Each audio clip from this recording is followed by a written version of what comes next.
this in a sea of the dying and shameless, a sea of the aimless. I don't wanna be one of the nameless. I'ma wake up with the mindset that one day I'm gonna make it, and I don't think I'll be fine if I don't break my limitations.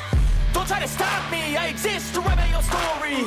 I'll make a decision if I want some peace or if I want the glory. Yeah, don't want a life that is complacent or possibly boring. I just want a life that is worth every day exploring. My whole life I just wanted someone who would notice me. My whole life I just wanted to be somebody to be. Yeah, I just wanna be great. Yeah, I just wanna be great. Yeah, I just wanna be great. Yeah, yeah, I just wanna be great. Yeah, I just wanna be great. Yeah, I just wanna be great. Yeah, yeah,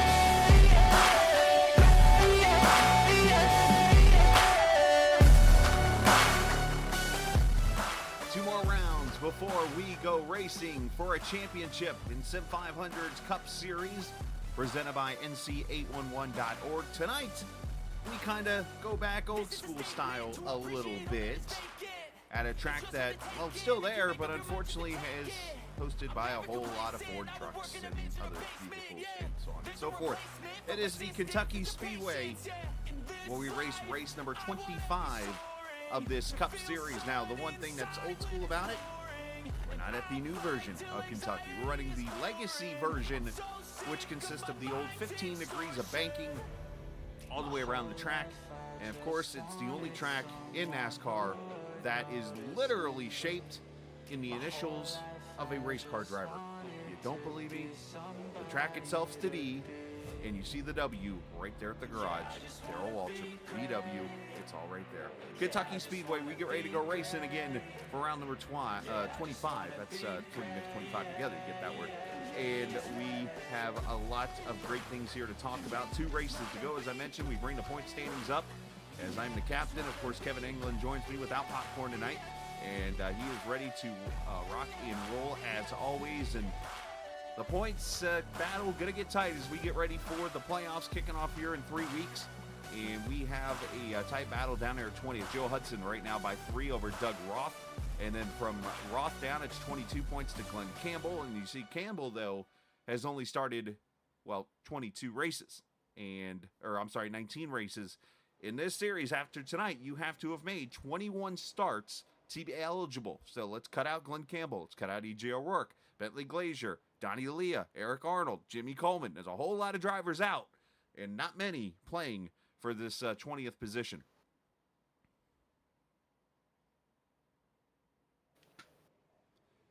So a lot of things happening here. We're getting ready to qualify in about 30 seconds or so. And we'll get a qualifier for the 811 Polo Award. Now, one thing I will point out as we get ready to run these laps, one thing I've been hearing is this car very, very tight on cold temps. So it's going to be very key to get that car up to speed here. And obviously the second lap should be the faster one out of these main cars here at this Kentucky Speedway. Again, one that, well, not even the new track does NASCAR even run at anymore. As I said, it's unfortunately turned into a catch-all, if you will, of Ford trucks that I believe were moved from a hurricane, if I remember correctly, or something like that. So don't remember the whole story off of that. But qualifying about to begin. I believe Kevin has joined us here. And Kevin, Kentucky is a wild one. It's a bumpy track. This old configuration definitely lent some great racing. Yeah, I have to say, as a color commentator, I am out of luck because I have never raced this track. So I'm interested to see what it's going to be. It looks like a 3175 is going to be what you're shooting for on the pole. And these drivers, I suspect by the worn surface, the bumps, and so on, that they will be slipping and sliding all over the place. And, this is a track that everybody doesn't run, Chris. So my expectation is we might see somebody different come to the forefront tonight. Well, I think a 31.9, if not a 32 flat, is going to be your lap to look at here. But this track, the faster way around is actually not the exact bottom lane. Let's see where Pedro goes into turn 1. It should be the line above, kind of like Michigan. That's exactly the way it is. And the reason behind that is because there's a lot of bumps, a lot of character in this track. And the higher you go up, the smoother it kind of is. And to turn 3 and 4, this is more of a sweeper corner here, kind of like a Michigan. And you see Pedro kind of going up to the top side here. I believe this is going to be a throwaway lap for him, as he'll come down to the start-finish line. Easily the widest surface in all of racing, but it's very tricky to get around. 32.03 right now from Doy Woods to pole lap. Interesting to see these drivers possibly use the apron on this racetrack. We know down there is extremely bumpy. There's a lot of different patches around. Let's just say this track has character, and I'm going to be curious to see whether these cars drive any differently on this racetrack, because again, this is the type of racetrack that these cars have never been on. So how they behave in the sim is going to be rather interesting. 31.93 from Comstock as Pedro crosses the line. 31.86. So we're right there between a 7 and a 9. What else is new? They were talking about setup, I believe, for this track and trying to figure out the right gearing and so on. Again, because this is a unique track. And I think they've landed on something finally. This track is the lowest. I'm sorry. Nope, all good. No, I was going to say, this track is the lowest banked of all the mile-and-a-half tracks, only at 15 degrees, kind of like the old Kansas, if you will, back before it was repaved a few years back. As we watch Anthony Calantoni cross the line, as Anthony goes 18th right now, 32.38. And obviously this surface that was on this track is fresh off of the debut of this track, which I believe was 1999, when it only hosted trucks and Xfinity racing at that point, and also the IndyCar Series ran here for a while. And then, of course, the first Cup race, 2011, I was at that race, and I think still people are at that race today because of the traffic. But Yes, right. I actually, believe it or not, it's the one time I could ever tell you I went to a race as Calantoni jumps to 9th, Donnie Leah up to 2nd. It's the one race I've ever been to where my leg from being in the driver's seat of a vehicle was sunburned from the sun leaning down through the window onto my leg, like right above my knee. Yeah, I remember the traffic being a catastrophe. Leo was fast in practice. Yep. I suspect he's been fast every place we've gone. And, you know, I don't know if that's a characteristic of a proper driver, that they adapt to a surface really quickly. But wherever we go, given who he's raced against, Donnie makes good choices. 31.93 for Brian Macklin goes P4. I thought he was looking pretty good and was in a purple there for a second, but unfortunately falls up a little short. Here's Joe Hudson, hoping to run more than like 8 laps like he did last night. Last night he parlayed his misfortune into good fortune. He left here and went and raced an NIS race and ended up winning it. No, he did not. Did he really? Yep. Yes, he did. Sometimes it's just the way it goes. Were you in that race? I got crashed early, Yeah. so I ended up riding along with him just to see how he was doing. Did I not teach you how to super speedway race? My week this week in NIS was just awful. No, I understand. Understand. Totally. That's the story of Daytona sometimes. So it looks like 1, 2, 3, 4, 5, 6, 7, 8, 9 cars, if I'm counting this right, are not going to run a qualifying lap. And once again, Pedro Mujica going to continue his momentum and win the pole award here this evening at the Kentucky Speedway. Now, I'm not going to go out on track and throw a lap down here for you, but I think easily tonight, the trickiest part of this track is going to be the bottom lane, just like last night at Michigan. And I say that because of the bumps. You're going to go down to turn 1, and that Cup car is going to want to wash up the track with the bumps. And I think that car above you could easily be in trouble, especially if you're down on the door of another driver. So that is something I think we're going to have to keep an eye on here this evening, Kev, because remember, the flatter the track, the easier it is for that car on the inside just to slide up. Yeah, I think the only saving grace from what I remember of this racetrack, not too hard to get onto pit road. You know, you can get down on that flat and carve almost a continuation of the curve if you just slow down enough. So this is one of those you want to try to pit road, not too bad. Yeah, this is one of those you want to try to be as far to the inside as you can without driving through all the pit stalls and ticking somebody off. So Hey, that pole award by Pedro Mojica brought to you by 811. Know what's below. Call before you dig. A reminder, of course, as we likely have a hurricane hitting land here in the next day or two in the panhandle of Florida, that this is a good time to be caught up on your supplies and stuff, and just be aware of power lines and that kind of thing. And always call 811 for details, and always before you dig. All right, starting lineup for the race here this evening at the Legacy Kentucky Speedway, as they call it.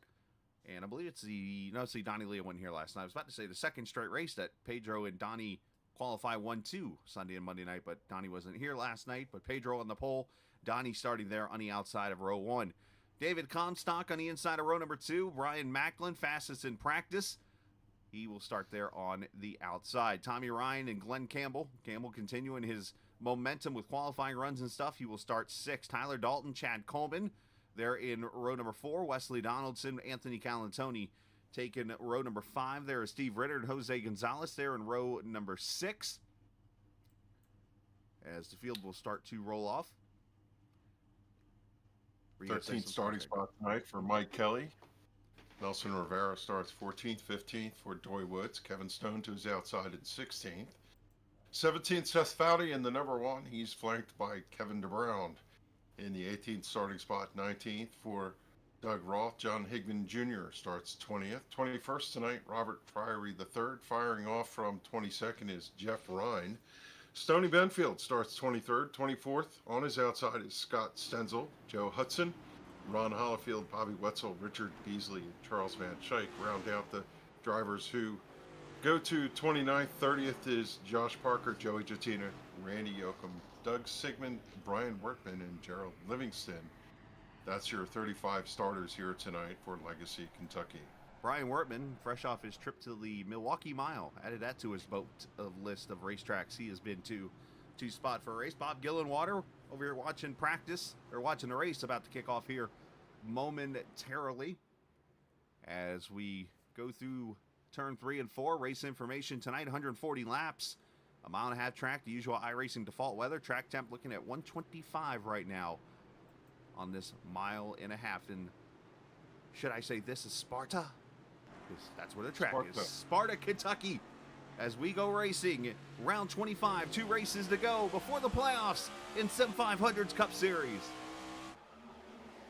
I suspect the first battle in this race is going to be down there in turn number 1. I'd imagine that whoever gets out front and gets to the backstretch with clean air is going to be a happy camper, as they've been talking a lot lately about aero dependency and clean air being a good way to go, and it's going to be Pedro Mojica shooting out from the bottom through turn 3 and 4 for the first time. Coming back, he's going to lead lap number 1 with Leah, Comstock, Ryan, and Macklin, your top 5, as they roll across the stripe.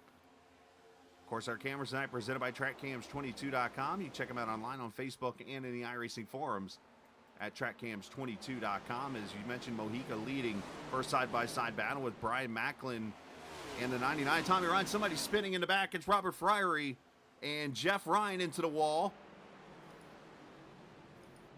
And that's going to bring the caution out here at lap number 2. And I can't help but wonder if somebody slid up into another here. Jeff Ryan, unfortunately, having a rough weekend last night, was pretty much the bubble guy after Joey Jatina didn't show up to the race at Michigan. And unfortunately for Jeff, he and Doy got together and they went around. Let's see, in the turn 1, Jeff slides up, hits the 60, and then Friery just nowhere to go, lightly into the wall, and Gerald Livingston face plants himself.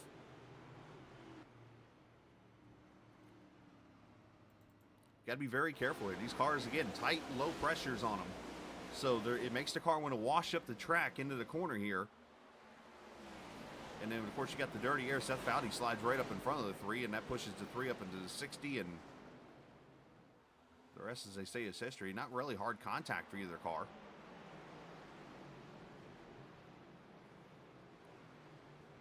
That'll buff out. Throw a little hot water on it. Grab the old plunger. Works every time.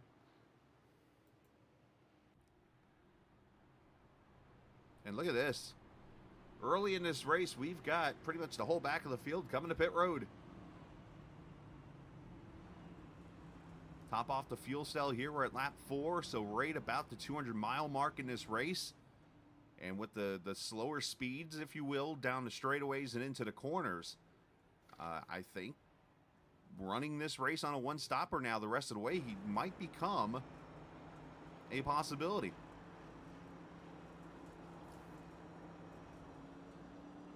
Yeah, I think just common practice, right?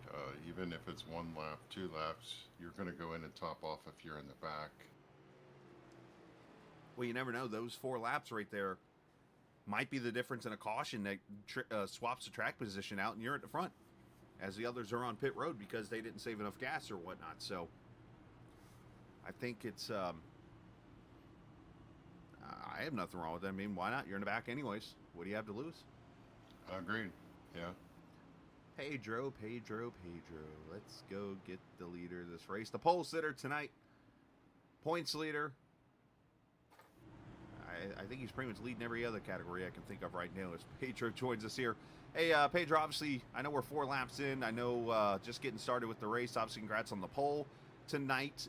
What are we expecting out here? Because I know the one thing I've been hearing a lot of is the car's very tight to start, and then which ways it go for you as you continue on? From practice, it starts off tight a little bit, and then it comes in. It's like, I would say, a little snug entry to center, and it'll loose off. So you have to be careful with the loose off and manage that throughout the race, because I think you can buzz the rear tires pretty good, and then have no drive off and struggle. So I think that's what we're gonna have to look out for, but we'll see. Is that loose off coming from the snug center? Too much wheel coming off, or is it more just with the bumps and transition? I think it's a little bit of both. A little bit of both that's causing it. So obviously this track a little different than the new version of this track that some people might be used to. Are you more used to this version, or are you used to the newer version now? I'm used to this older version, so I'm happy that we're here. There you go, man. Well, hey, best of luck. As looks like you have about 200 miles to go once you get the green flag here. So good job on the pole, and maybe we'll see you in victory lane. All right, I appreciate it. Hey, you too, buddy. As Pedro Mojica joins us, we'll send him down to the team name channel. So interesting. A lot of wheels center corner. So Yeah. They took the opportunity to fix their cars, Jeff Ryan and Fiery the third, and their cars tucked into the back of the field. We'll see whether or not aero damage they suffered would have any issues with that. as we got the green flag, as Mojica and Donnie Leah continue down to turn number 1 and 2 here. Another factor that is going to come into play here is the word shifting. I've heard people say that you stay in 5th gear and it helps your left rear tire. If you downshift, it will kind of burn it off a little bit and make it a little loose, and maybe that's part of what you were hearing from Pedro there, causing the loose off maybe. So I think that's going to be an element, because we're slowing down to almost 155 to 160 mile an hour through the corners, and you're seeing speeds down these straightaways up to about 185 or so. I mean, this track looks wide. It's very deceiving, though. You cannot go as fast as you think. Think of this like Texas, basically. It's turn 1 and 2 the whole way around. Yeah, one of the things, if the car is shoving the nose in the corner and just won't turn, you can back the corner up, but then you lose your RPM and you can downshift and drive up out of the corner. So one casualty there is the 96 of Gerald Livingston, still sitting down there on pit road finishing his damage. I'm not sure if he'll be able to return to the fray, but he was one of the drivers still sitting over there unable to return to service here. And I see Kevin Stone is towed. I'm not sure what's going on there with him. But the 17 also on pit road. And shout out to Brian Wortman for literally about 10 seconds. He ran the fastest lap of the race. And I say that because I think he was coming off pit road and took the green flag, came around, ran a fast lap, and then the field came around and ran the fast lap. He deserves a little bit. I think Kevin had a connection problem. Okay. So Unfortunate there. There's David Comstock in the 13. Of course, he was one of 2 big stories last night coming out of the Michigan Speedway. He and Larry Pace getting into a little action, if you will. fracas. A little fracas, a little argy-bargy, a little whatever you want to call it, basically. Unfortunate last night. And played a big role in the race in the end. That caution ended up being the caution that allowed Kevin DeBrown and others to go get tires, which then led to the second issue, which was Kevin DeBrown versus Jimmy Coleman. And Kevin using the bump and run to win at Michigan last night in that race. Don't do it. I heard there was a little extracurricular in that. Oh, I thought you were going somewhere else with that. But yes, there was a little bit. 96 able to finish his damage, and it's going to rejoin the race. A couple laps down here. 7 laps down. 6 laps down. Something like that. His battle for the lead up front. That is Donnie Leah underneath Pedro Mojica. As per usual, Pedro going into tire save mode. He said last night this bit him because he did not realize how tough it was to pass last night in Michigan. He must feel a little bit better about passing here tonight as he lets Donnie go by for the lead. So I think this is what, the 4th straight race Donnie Leah goes to the front. At least the 4th straight race. Might be a little rabbit and hare here, but the other thing I can think of is that the 58 of Mojica would do a little fuel mileage savings by not being out front. Well, hopefully he was saving from the start then, because when that caution come out, you want to be in fuel save at that point to make it a one-stop race. That's why I made the comment to those who came to pit road. We're going to have to keep an eye, because if they can get to close to lap 70, if not a little, maybe even 71, 72, I think the window opens for them to go one stop.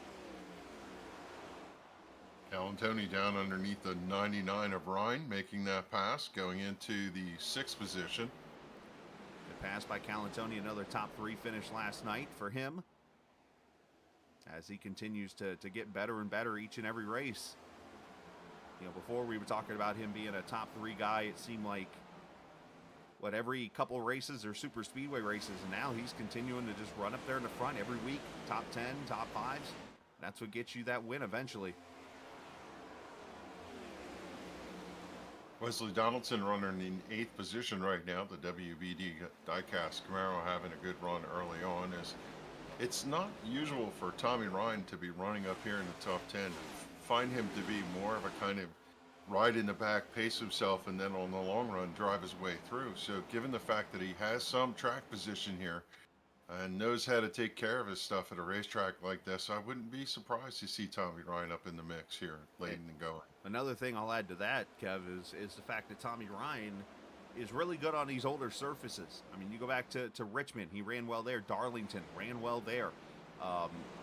These type of surfaces seem to accommodate Tommy very well. And you could almost put Tommy in a, I'm trying to remember which driver it was back from the 90s and 2000s. Was it Matt Kenseth?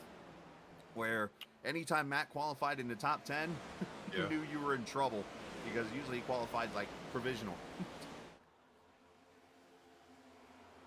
Good to see Bobby Wetzel in the field here, running a Dodge. Yeah. Don't see him very much. That's an interesting wild card. Fast. He's a fast driver, Bobby Wetzel. Knows how to get around these places. If he can find some track position and a little bit of comfort, wouldn't be surprised to see him climb his way through. Bobby in the 34 on timing and scoring, but you see him in that number 9 Dodge running a Bill Elliott Bill Elliott Daytona throwback, and that's a Charger right there. That nose, so well done on the paint scheme.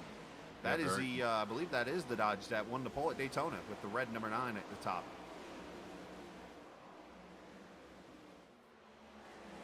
The old Ray Evernham days. Riding with Josh Parker at the moment, just kind of looking out the window here. You know, started 30th, running 20th. Wait a minute. 17 laps in. You got access to the track? Yes, sir. I was told to stay home. Stay home. You're supposed to be broadcasted for the Charlotte studios. Oh, well, it's raining outside. We've lost the studio. I mean, track. There you hear the downshift from Parker as he goes to turn running that bottom side.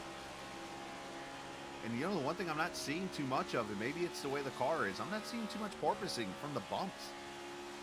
Let's see here. Maybe it's just me. There's a little bit there. There you go. Yeah, a little bit there. Yeah, there you go. There we go. The car breaks a little bit loose. Steps out on him. He's able to carry the throttle up and out. Now, one characteristic about this Kentucky Speedway, you kind of mentioned it. is the apron on the front straightaway. If you see somebody go down on the apron tonight, you will likely have a caution coming out within the next 5 seconds. And I say that because Kentucky is one of those tracks, and the reason why they did this towards the end of this surface and then did it with the newer surface, Kentucky had a history of rain delays, and the drainage at the track was not the best. So they actually put manhole covers on the apron. So you literally, if you go look at a photo of the Kentucky Speedway, you see all these drains, like you're in the middle of the highway or something, out in the middle, and you will feel them if you hit them here. Yeah, it's like driving not past a drain, but a culvert. Yeah. Down there. The car will physically launch sometimes if you hit them just right. Brian Macklin taking third from David Comstock. It's funny, I did an AI race here a few months back, and I had these cars turned up to 125% going into the corner. And for some reason, I don't know how I was pulling it off, but we had cars literally, it looked like they were hitting the front end on the track going into turn one and catapulting into the air. I still don't know those physics. Back here's Mike Kelly looking inside of Jose Gonzalez. These two got a little history together. Tyler Dalton up ahead of them, Chad Coleman behind them. And you're starting to see the different lines in Kentucky. Mostly, like I said, that first lane there above that line is the ideal lane. You can use the bottom, but it can be a little bumpy. You can slide up the track a little bit, especially right here in 3 and 4. That corner right there is one of the more interesting ones of racing, because when you go into 3 and 4, Kev, the banking's flat still. Yeah. And you're turning in, and then eventually the banking comes to you. It's very weird. It's almost like the banking's in the middle of the corner, and then it stops in the middle of the corner, and you flatten back out. Just watching this battle up front. 4 or 5 laps ago, Pedro went around Donnie Leah, and then that time Donnie got a run off of turn number 2 and drove underneath them. They rode side by side down the backstretch, and in 3 he eked his way out in front. And so Donnie Leah leads lap number 24. I agree with you. When you go into the banking in turn 3, it's kind of flat, but it holds a little bit of banking.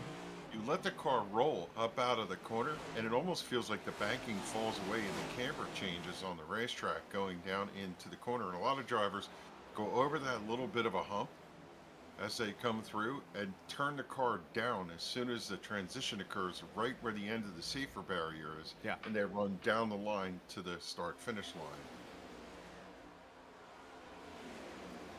Well, these guys out front are having a blast. Yeah, they are.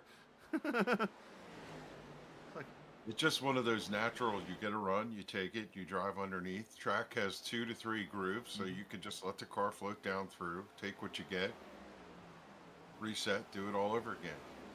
See, and a lot of people in iRacing like this version of Kentucky better because it had so much character. It had some great racing. And then, of course, they did the repave, and hate to say it, they ruined it, that track. And, well, we see the results of it now. Now, also, you could argue that Kentucky kind of had this in the making, because you go back to the mid-2000s, the whole lawsuit against NASCAR because Kentucky wasn't able to get a cup date. And finally they did in 2011, and obviously we know how court cases against NASCAR go and that kind of thing. You just don't want it. So, unfortunately, basically this race went to Atlanta, into the second race there. And that's why, actually, if you remember correctly, this was the old Quaker State 400 race. And then it became the Atlanta Night race this year. Well, last year. But. You two monkeys are what we call perishable. That's what that description sounded like. What? The NASCAR Cole Trickle, when he's telling him about the fruit on the dock thing. This racetrack going to lawsuit, well, we're just going to let that fruit sit down there until, well, it ain't going to be any good. That line that Fred, what was his name? The actor who played Big Bill. He was great. I know who you're talking about. Come on, YouTube, help us out here. I'm gonna have to look it up. He was the perfect Bill France, that actor. I gotta look it up. The Brian Macklin has moved to second. When you were saying that, I was thinking of the line that Bruton Smith said when he and Bob Baer, the late owner of New Hampshire Motor Speedway, when they co-purchased North Wilkesboro. Yeah. And Bruton said basically, yep, we're going to let North Wilkesboro just go to the weeds or whatever. I forget the quote now exactly. And Tonic Burrito breaking the news to us. Rumors are Kentucky might be back on the schedule next year. They must have moved all the Fords out. That would be interesting, wouldn't it? It would be. I don't know how I feel about that. I mean, I like Kentucky being on the schedule. I think Nashville, and Nashville actually puts on some great racing. Well, I think a lot of people were against Nashville for a couple of reasons. One, it was a one-groove track at that time. But two, the amenities at the track were atrocious, I was told. I've never been to the track, but I was told it was bad. And they went in there and they cleaned it all up. And, of course, they put the sticky stuff down and made the racing, pretty solid there for the first 3 years here. Kentucky, unfortunately, they broke the track by doing what they tried to do at turn one. They pretty much made this a slot car, almost like a slingshot type of track where you go through 1 and 2 nearly wide open, you're hauling you-know-what down to turn 3, and you pretty much have to stop the turn left because it's so flat. Who knows? It's been baking out there in the Kentucky sun now. I'm sure it's bumpy as all get out now. Nashville, they were looking to go back to the fairgrounds, and the Speedway was a stopgap, and everybody thought it was going to be a mistake, and who knew? It turned out to be a pretty decent thing. This top 5 has kind of stretched their legs. Everybody kind of single file right now. Not a lot of action, quite frankly. Everybody's just kind of pacing themselves. Brian Wertman up to the top. The group got to him, and he's just riding that top surface, which is not an easy thing to do here. You see a couple peakers, say Nelson Rivera back there in 11th. He's hunting down Chad Coleman, who's right on the back bumper of the 19 of Tyler Dalton, stalking that position. But for the most part, everybody just kind of running in space right now as Coleman takes a peek. He's down there at the quarter panel. Dalton's dancing a little bit there off that corner. He's in 5th gear the whole time here. I'm kind of curious to hear now if we're having any shifting going on. 1, and 2, any fuel saving. Chad drives it in deep down the bottom, gets alongside. He gets a good run up off. Tyler gave him plenty of room. Could easily pushed him down a little bit there. Tyler squeezed out. The 22 saw the opening opportunity and tried to squeeze in there, almost tagged the back of the 19. And he's going to steal that position as Dalton slips back too. Comes under Anthony Calantoni, who's going to drive down low, stay far away from Tyler, and just make sure he has a clean and even pass. I wonder. Slide job. I wonder if Tyler's car is starting to get free on him. He's one of those drivers I talked to earlier. He said the car was getting a little loosey-goosey on the long run, too. He loves a free car. Does not like a car that pushes. But when it comes to free, that's in his wheelhouse. Hey, I want a free car, too, you know. Me too.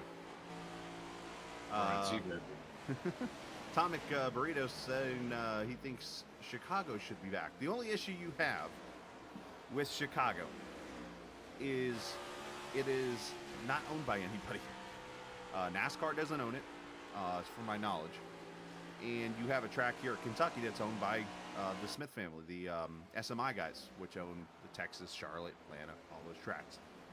That's what makes this track a lot more believable to be put back on the schedule in a track like Chicagoland not to be. The ratings will absolutely prevent that from ever happening. The Chicago Street Course was such a big hit. Yeah.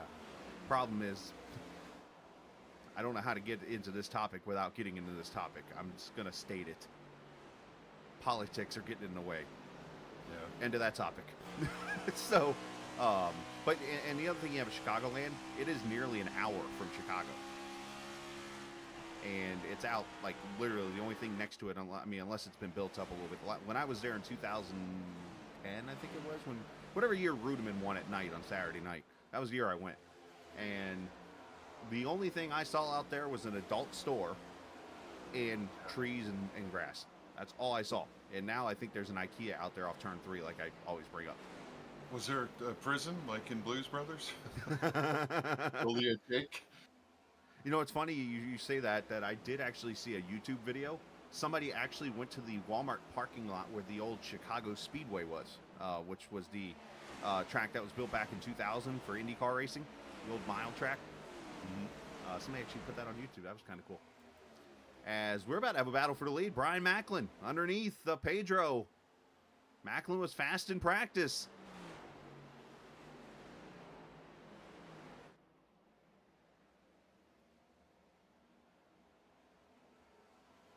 It almost looks like Oh, a fighter okay. jet if they go around that corner. Yeah. Oh, thanks for clarifying. I was trying to remember who owned that track. As Macklin goes to the front, becomes the fourth different leader here at Kentucky's. We're about to complete 40 laps, and let's go ahead and step away. And here from 811 as you're watching the Cup Series Sim500 on the Captain Esports Network. If recent storms have caused damage to your property, contact 811 before you begin your cleanup. Buried utilities around uprooted trees can make a bad situation worse if those lines are not located before digging. Electric, natural gas, and internet lines are everywhere, and knowing where they are is the safest way to start any digging project. Call North Carolina 811 by dialing 811 or by using single address ticket on NC811.org or the NC811 app.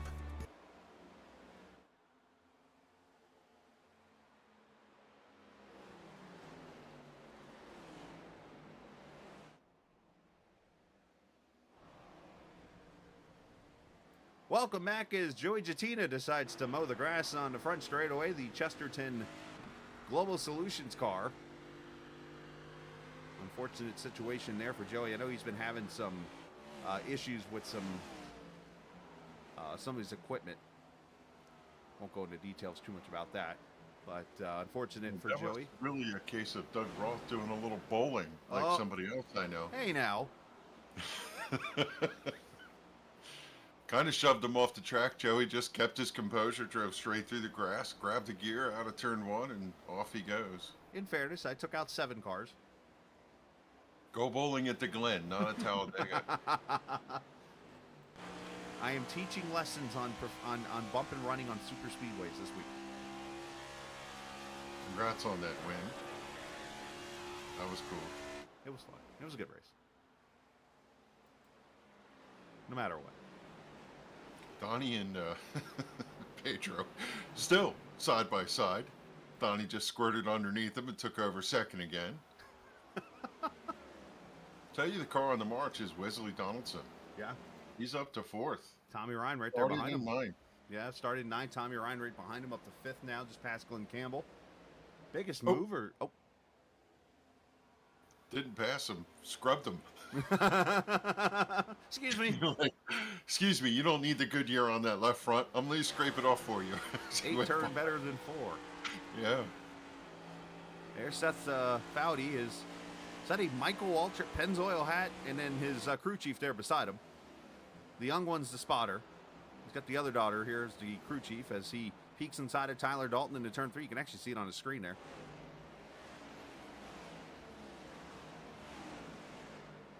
That might be the best camera shot of them all right there that he's come up with.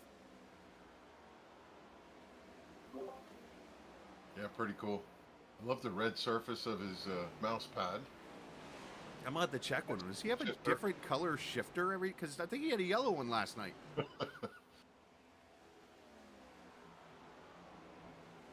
It goes to show how 3 monitors you can get really immersive. You can look out that left side window through the window net and see what's over there. See if he's swatting. He's bringing it back right a little bit. Not too badly. He's putting a little English in it though as he goes through the corner. It just shows how much it takes to lean in. You know, you see that driver, they get their head tilt in that turn Yep. with the wheel. So he's right got over left. here, as you know, I'm one that likes to depict the picture here. I see he's got, it looks like a collared shirt on. And the thing I'm trying to figure out, is he wearing jeans or is he wearing jorts? For sure he's wearing Because I'm jeans. pretty sure I see legs down there, and if so, that means I think he's wearing jorts. I have him on the big screen TV up here. Oh, He's okay. looking What do you see in pretty there? good. Yeah, he's wearing jeans. As I say, as long as you don't start singing ZZ Top, we're good. Yeah. Bam, bam, bam, bam, bam. All right, It's Donaldson. interesting how much the car is bouncing around. Look at this. Wesley cockpit. inside of Mojica for third. Boy, if that's not a confidence builder right there. Well, here's another battle back here about the 7th, 8th position. Mike Kelly's up on the top, and he had a peek from Nelson Rivera down underneath him. They almost got together there, and Nelson kind of had to ease back out of it. Just seeing Tommy blinking up there a little bit as he was trying to pass Pedro, and he did get around him. Pedro let him go, so you wonder if Pedro either one is trying to save a little fuel here, or if he's actually driven the rears off the car. Yeah, you know, the interesting is he seems inhuman in the context that he can be fast and save his equipment. So it's hard to believe that he's doing both here. I think he's kind of backing off, knowing what the track is going to give him, and we'll see him fight later. Remember now, they could probably run halfway, and given the way this thing is shaping up, there's no yellow in their future. So these guys realize that they got another 20 laps to go. And in 20 laps, you may see the driver that has been conservative start to arise, as we see the 16 of Ritter give up his position to go to pit road. This tells me he's going to split this run in half and go 2 stops to the finish. So this is an interesting tire call.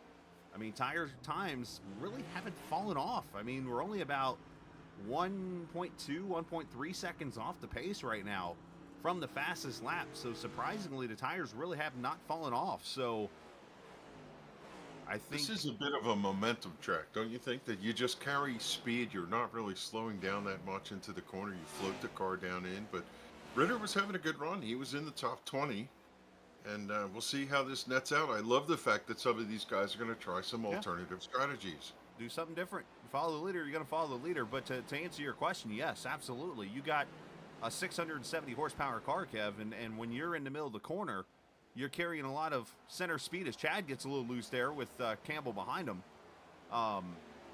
You're carrying so much center speed, so if you have to lift off the throttle with the horsepower and even the tapered spacer that's in this car, I think Mike Kelly's coming to pit road. That obviously you got to carry as much as you can off the corner to carry the momentum. Mike locks it down. You mentioned this pit road being kind of tricky, and it's got the basically when this track was set up for the Cup Series, what they did was they redid pit road to be more fan friendly, so everybody can see pit boxes all the way around the track instead of having the straight down pit road that you see at some places. I always thought, I've seen this track, we've flown over it coming back from the West Coast. It's cool looking from a design standpoint, the way the grandstands are and the way the back stretch is set up with all the RVs up there on the Whole entire the track is, the complex is really cool.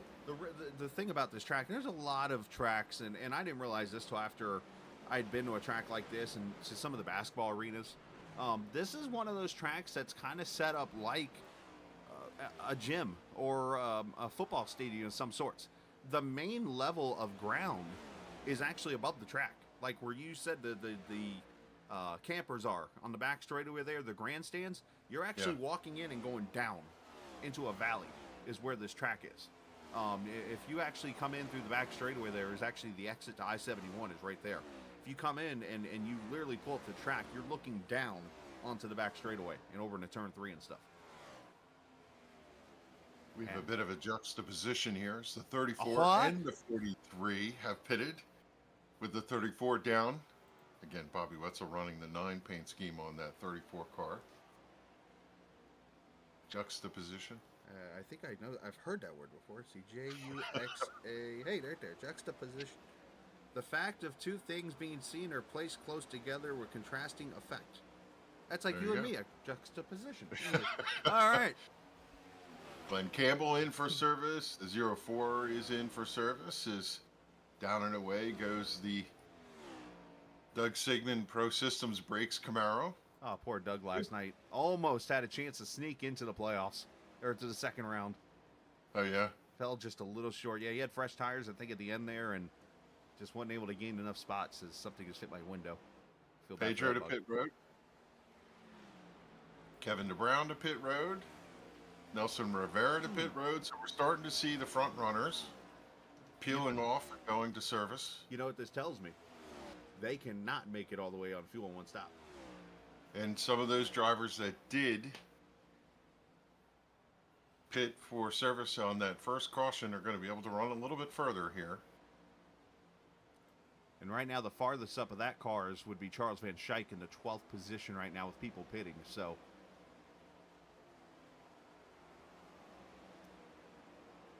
Let's watching Ron Hollifield in the NC811.org Camaro running 29th right now. Saw he had a good run last night. yeah, top 10. Good result for Ron. Top 10, one of those drivers that, but I can't talk. A top 10 for one of the drivers that actually uses VR out here, iRacing. And of course, I've had my standards on that and how I feel about it. And for those who've never heard me say it before, I'll just simply say I'm not a fan of VR and iRacing. Everybody's got a prerogative, and I respect it. I think it's... Ooh, Donnie getting loose. I don't know what kind of difference it really makes, but I have to say, when you run VR, it is really immersive. Oh, I'm sure it's cool. I'm sure it looks great, looks awesome, or whatever. Don't get me wrong. I'm sure it does. I just more look at the downfall of it. Again, you're racing 34 other people in this race right now, and if your VR set dies, or goes out, or whatever, you're now risking other cars that have no control of your car. Yeah. That's where I feel that opinion comes strongest at. Some sort of problem here for Doug Roth. Returns to pit road, getting some service. And so that's going to take him out of contention here tonight in that number 43. I was going to say, if this is a 40-second pit stop, then somebody was speeding on exit. Yeah, looks like he's been in there a little bit. I've got him at 40. I've got it at 29 seconds right now in his stall. 30-second stop. So I think there was maybe some kind of penalty involved. Yeah, could be. All right, so lap 60 coming up next time by. As you see Foudy and Coleman battle here. Donnie Leah there. As you see Gerald Livingston come off the track. So we've got the top 9 cars have not come to pit road. Tyler Dalton is the last. I'm sorry, top 10. And then you've got a slew of cars that pitted at the caution. And then your first car on tires is back in 21st right now. And that is Mike Kelly. Let me actually pull up the old map here on the screen so you can see where everyone is. Mike Kelly is the 2 car. And he is over... He's coming off turn 2 right now as the leader is in the middle of the backstretch. So he's trying to get to 1 lap down, or out of 1 lap down at least. If a caution comes out, at least he's in the lucky dog spot. Yeah, unfortunately, I'm unable to eliminate cars off that map. So just there's the 2 right there coming to the start-finish line right now. There's the 2, the 91's right behind them. So the 58 is up, or not 58, the 30 is who we're looking for, is right up there. As a matter of fact, Mike's coming up to the back of Donnie Leah and Brian Macklin right now. Slides underneath the 29 of Leah, underneath the 99 of Tommy Ryan, and to the back bumper of your leader. 1 more car to go, and he's on the tail end of the lead lap. That's going to put Steve Ritter as the first car 1 lap down. Here comes Kelly looking underneath your leader. Rolls into turn number 1, slides right past, right on the yellow line, carves out of turn number 2, and goes back to the lead lap status here. Tommy. Car got awful sideways out of that corner. So yeah, to go back to the pit stop stuff, you are going to have an advantage on the newer tires. It's just you're not going to be like Superman fast at, say, Darlington or a Rockingham or even a Charlotte or an old Atlanta like you would be on new tires. Here, you're only gaining about a second or so right now. It looks like the laps have pretty much platooned at the 33.6s. I'm seeing a couple 34s. And then, of course, you got the guys on tires, 32.3, 32.8. So it's a little bit of advantage, and it's enough that it'll help you. It's about a second and a half right now for Mike Kelly, who has 11 laps on his tires, and has pulled away considerably from the leader when he got around him. But to your point, he's not. No. Well, and so Darlington fast. let's break this. And let's break this down. So These guys are trying to get to, I'm going to call lap 72, 73, because I don't know if they can do 70 straight up. If they can get to 71 or 72, that makes it a 68 lap run, 67 laps. That I think is doable. 70, I'm not so sure about. Maybe somebody can tell me wrong there, and if so, cool. With Mike Kelly and these guys, they pitted around lap 50. See, Kelly pitted right at 50, 47, 54. Those guys, you're probably going to split this in half. Obviously, we'll use the number 50 from here. That's 90 laps, go 45, and that would be lap number 95. You come back to pit road, put 4 more tires on, you get the other 45 laps, and see what you can get. I'm interested to see how this works out, though. You documented it earlier. The driver who pitted after that first caution, Charles Van Schaik, is the highest one up, currently running 10th. He pitted 61 laps. He's in company with Joe Hudson, with Josh Parker, and Richard Beasley, along with Scott Stenzel. So those drivers sitting in the back half of the top 10 can go a little bit further towards the middle. I guess there is a smidge of advantage that they may not have to top off completely. They could spend a little less time on pit road. Yeah, and let me verify that real quick. As you saw Tommy Ryan on the screen pass Donnie Leah for second. Those are the cars specifically I'm talking about that could probably get those couple extra laps are the Van Scheiks, the Joe Hudsons, the Josh Parkers, the Stenzels, the Beasleys. Those guys are the ones that pitted at that caution. And I think that could have been enough with that buffer that pushes you into the window to make it on one more stop to the finish. I'm not so sure somebody like Macklin right now, or Tommy Ryan, or Donnie Leah, depending on how much further these guys can go here, can make it on fuel. It's going to be close. Stoney Benfield on pit road. Where's the Stone Knights tonight? Where's his fan club? Huh. I just noticed that. John Higman on pit road. What I'm curious to find out is how this nets out for Donnie Leah, for Wesley Donaldson, for Jose Gonzalez.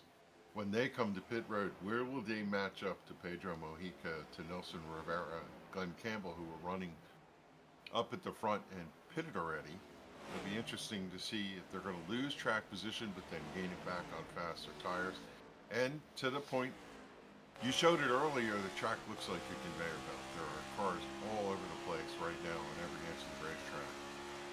Just from my evaluation of that question there, Kev, or that statement, I should say, you're not going to lose as much time. You're not going to gain as much time as these guys are right now on the Macklins, the Ryans, the Leahs, the Foudies, those guys. And that's because when these guys come to pit road, the drivers that pitted, their tires are not as worn out. As Brian Macklin comes to pit road, lap 69. That's close, because now you got to go 71 to the finish. Donnie Leah on pit road. Wesley Donaldson on pit road. So where I was going with that, Kev, is these guys they're going to be faster than Pedro and those guys, but they're not going to be as fast as Pedro was on the new tires compared to them. So they're going to lose a lot more and not have as much speed to gain back, if that makes sense.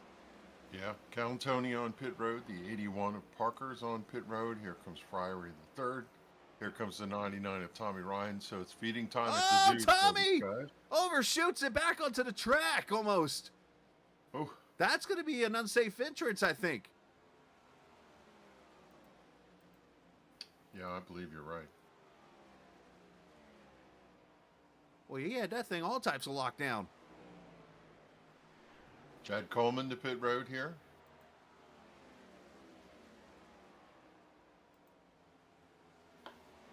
So now if you're Van Schaik, Doy Woods, Comstock, those guys have saved enough. Randy Oakham, these guys are banking laps now. Here comes Doy to pit road.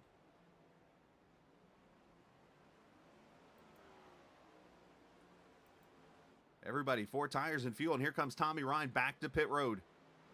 Oh, no, I'm sorry, Tommy's leaving pit road. Never mind.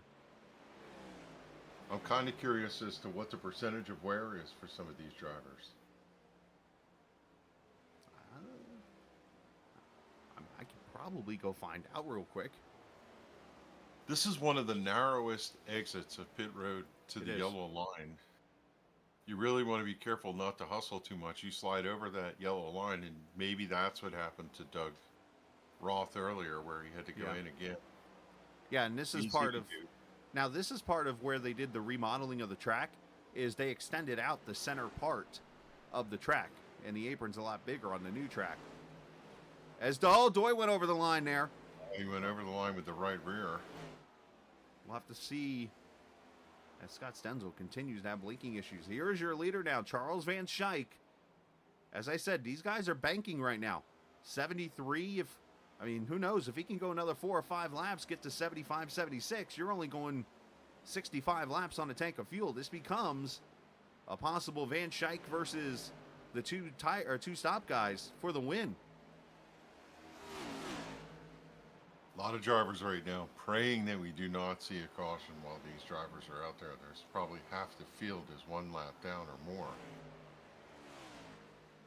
The only drivers that might be okay with a caution right now would be the ones who pitted earlier. The Pedro Mohicas, the Steve Ritters, the Riveras, and I say that because obviously they've already made that stop and they've got their track position. They're ahead of these guys now that have all just come to pit road. Pedro crosses the stripe, and if you think about Donnie Leah, who was chasing him, he's entering turn 3 right now, so he's half a track ahead pretty much. So according to my records, the only 2 cars who have not pitted is David Comstock, which shocks the heck out of me because I don't have him coming to pit road at the caution. So he just went 75 laps on a tank. If so, he's coming in, and Van Schaik's on pit road right now. You have to wonder if he was clutching it or something like that in order to save fuel. Entirely possible to do. 75 laps when everybody else had to be doing the same thing. This is one of those tracks, instead of using a brake, use the clutch, let the car drift into the corner. Yeah, let it roll. That's hard to do. You ever try it? It's... Yes. I actually did it in a Gen 4 race and gained a lot of fuel back in it. Those kind of cars, you can do it because there's not a lot of drag in them. These cars tend to go faster into the corner and push the nose. Well, yeah. Van Schaik is away. So that hands the lead to Mike Kelly at lap 77 here. He was the one that pitted at lap 50. He's got 2.8 seconds now over Pedro Mojica. Steve Ritter now up to third, who is 7.1 seconds back. Nelson Rivera there fourth. Glenn Campbell is now your top 5 here at lap 77. So we have gotten ourselves a little bit of a Yahtzee shakeup. I don't know what Yaki is, but it works.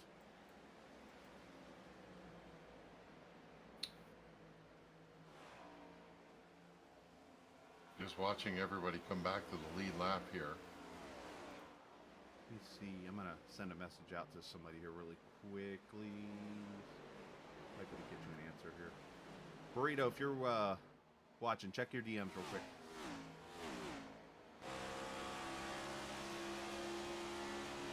See Charles Van Schaik looking underneath the 2 of Mike Kelly, trying to get back to that lead lap, the 23. First car 1 lap down, running in that 19th position. He's got enough speed. I think he's just kind of tiptoeing his way underneath. He's at the yellow line out of turn number 2, draws even with your leader. Now he pulls ahead a little bit. Will he pull up and cover the lane? No, here comes Kelly to his outside. Charles drives down underneath. He's going to look at that 11 in front of him of Ron Hollifield and follow in his footprint, but Van Schaik back to the lead lap, right in front of your leader.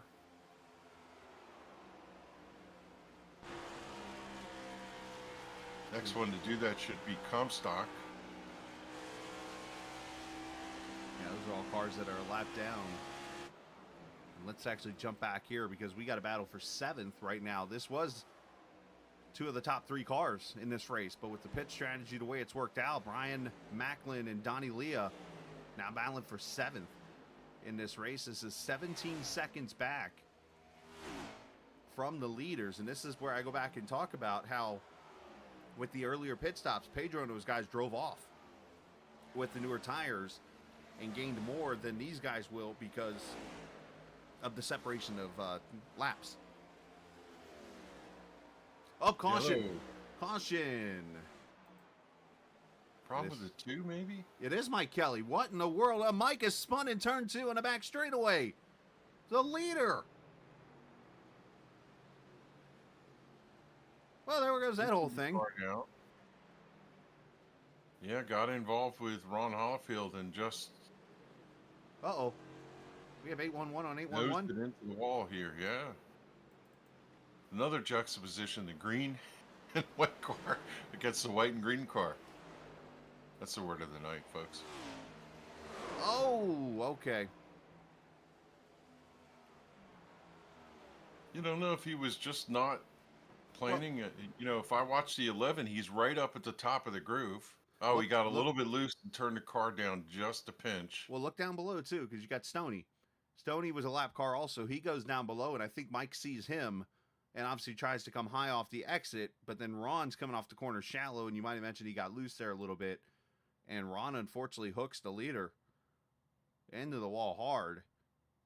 And then I think Mike probably takes his hands off the wheel here and just starts yelling things out, and that causes his car to go rolling backwards without brakes.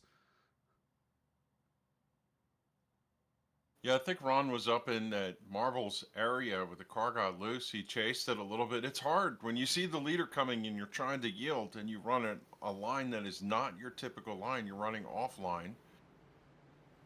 It's easy to do is to have a moment, and not sure which one to place that on, but unfortunately we're going to go to caution, and that is going to reset everything. 13 gets the wave around. That being Comstock, who was one of the last to pit here as the leaders are in. And pretty much this fuel mileage race just went bye-bye as Pedro will win the race off pit road. We got 3 cars that have stayed out. Seth Foudy, Doy Woods, and Ron Holyfield. Seth only got 13 laps or so on his tires. So that's going to be an interesting position, maybe another juxtaposition to be in.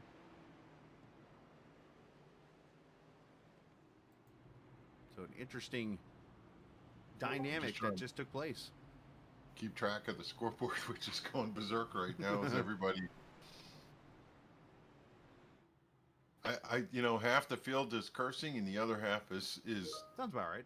saying, you know, prayers at the opportunity that just presented. So you have to imagine that some of these guys felt they had the right strategy. So I just got information from Jason, who's the Atomic Burrito, who's a spotter in here. The driver he spots for, I won't mention names. Mostly people know who it is, but you know, I'll try to keep it as private as possible. His right front was 22. His right rear was at 40. Left rear 55. Left front 51. Wow. That's a wow. That's almost like pop the tire wear. I mean, that's probably 5 laps from popping. Yeah. Yeah. I mean, that's borderline. Everything alarm-wise is going off in your car, popping. It makes sense because the track is almost a circle in a lot of respects, right? It's circle going into 3. It's round going across the front straightaway, which is not straight in any stretch. It's long, sweeping corn, and you're trying to get as much speed as you can up off of 2 to the backstretch, which has a slight curve to it, a la Kansas. So, are you saying this is like an Oxford Plains? yeah, but bigger. That place is crazy. Oh yeah, it is. We race a track called Mahoning Valley. That's very similar to that. It's a circle. What? Really? What's the one that they're trying to revive up in is it West Virginia? It was on Lost Speedways. And I read something they were reviving it. I forget which track it is though, but it's one for modifieds. Is it? It's not Pittsburgh, is it? I wouldn't know. Bunch of cars getting the wave around here. So Seth Foudy going to be the leader here at the restart. Let's see if his crew chief 77, the 42, the 8, the 14, the 10, the 74, the 81, and the 15. All opting for a wave around, and they'll go claim one more lap back and go join the back of the field. So we're looking over here at Seth real quick in his car. I do not see his crew chief around, so I wonder if he made this decision without her. That might not be a popular move in the household. I'm just saying.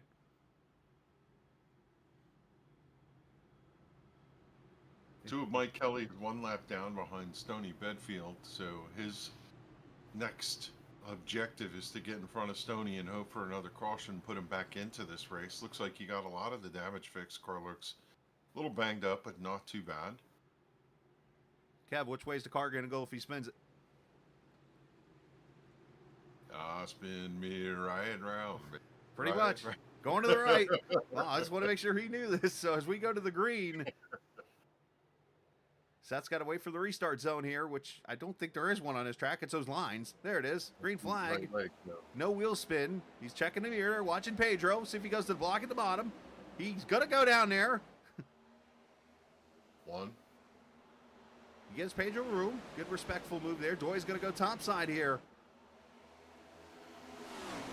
Seth carries the speed off. Nice job so far. Now you better hold on for your life, young man. You gonna see that gold car out of his left window there.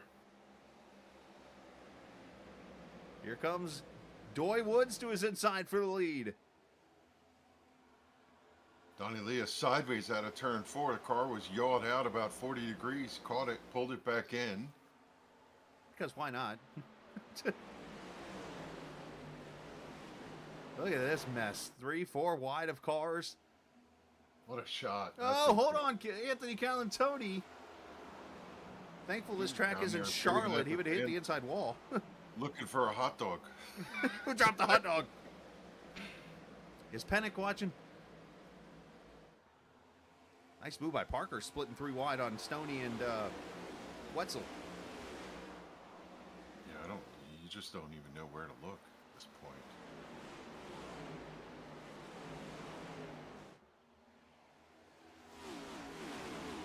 I'm very impressed with how these cars have taken off on the older tires. I mean, yeah, it's about a 10-lap difference, but you know what? I think about it again, as we talked a little bit ago, there wasn't much fall off. So why not try this move right now? 31.99 is paid. Gainers with all this strategy was Steve Ritter running there in the 6th position. Yeah. He just scraped the outside wall on entry to turn 1. You know how you do that sometimes. And oh, he's going to get shoved by the 30 coming off the backstretch. As Kevin goes to the bottom. Yeah. Kevin going to take advantage of both of them as they're 3 wide out of the corner. That's tough to hold that car down there on the bottom, as you could see him slip up a little bit, have to get out of the throttle. Coleman's going to give him a push. Boy, this is a fracas right here. Oh, I thought he was going to hit Chad. Or not Chad, but Macklin. Chad seems pinched down there with no place to go, looking for a hole.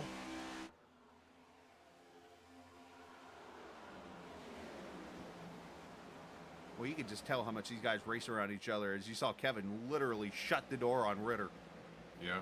And now Chad's leaning up against him a little bit, getting a little side draft, side force, a little 8 wheels turn better than 4. Ritter holding his own, but it's tedious to run that high line with guys down on the bottom. You're really at the mercy of whether they can hold their line or not. As Pedro goes to second inside of the 1. This is about the time the tires warm up after about 3 or 4 laps, and I think that also played a role here too, Kev, is the drivers that were up front, their tires are already warmed up. So they didn't have to worry about really letting them get up to temp before going. They had the advantage there. So now as these tires come to life, this is where they'll probably get past. But that could be a note later on if we get into an overtime situation. I mean, do you take the track position for a 3-lap situation to try to hold off fresh tires, knowing that they got to get them up to temp? Yeah, hard to say. I mean, that's one of those instinctual things. Is Right. Doy Woods under attack there? Doy has 21 laps on his tires, and Pedro has 10. But still hanging tough on the outside in the Avalon GT Ford.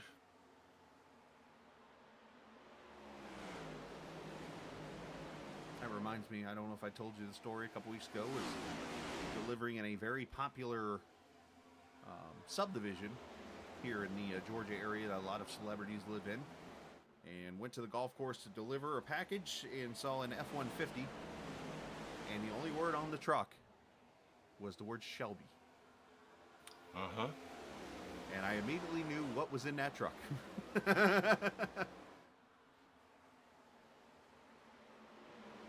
Oh my God, what is going on back here? Foudy Kevin falling Brown off. stood underneath Macklin, who slipped a little bit. That opened the door for Chad Coleman. Here comes the 99. Foudy unable to hold his ground with the worn tires. Ritter coming back, charging underneath. I think he just put a tow ball and is hanging off the back of the 38, just following him through. Hey, sometimes that's what you got to do. Let the guy do the work. You just go with him. But now you're starting to see where the older tires are falling off. Like a linebacker. Jose Gonzalez sitting back there in 11th right now and waiting, just trying to climb his way forward. Calantoni again getting loose. Heading Yeah. like Waving to his fans down there on the front. driving on to the Cincinnati. Glenn Campbell going to third. Looking to bring Kevin DeBrown, Brian Macklin with him here. So I think this is something to take note of. I think, I don't know what the number limit would be, but I would be daring to say if you get a caution with less than 5 laps to go in this race, I think it could be worth staying out if you're mid-pack to the back and trying to hold off fresh tires. Yeah, But I think it can be, well they ran. yeah, I think it can be no longer than 5 laps.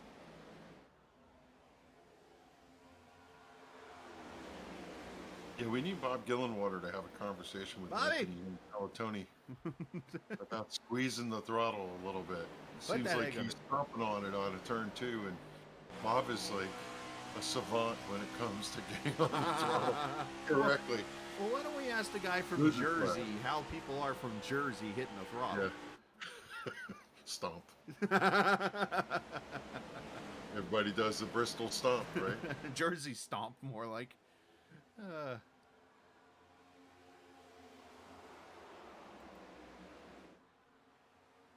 Yeah, Okay. Foudy, that experiment did not go well for him as he continues to slip through the field, back to 15th right now.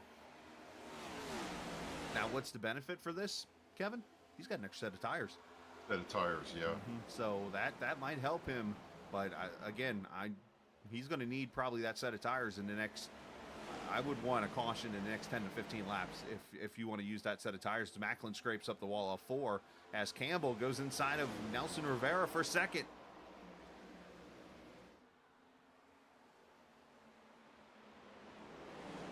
Yeah, it seems like the 2-car retired from the race.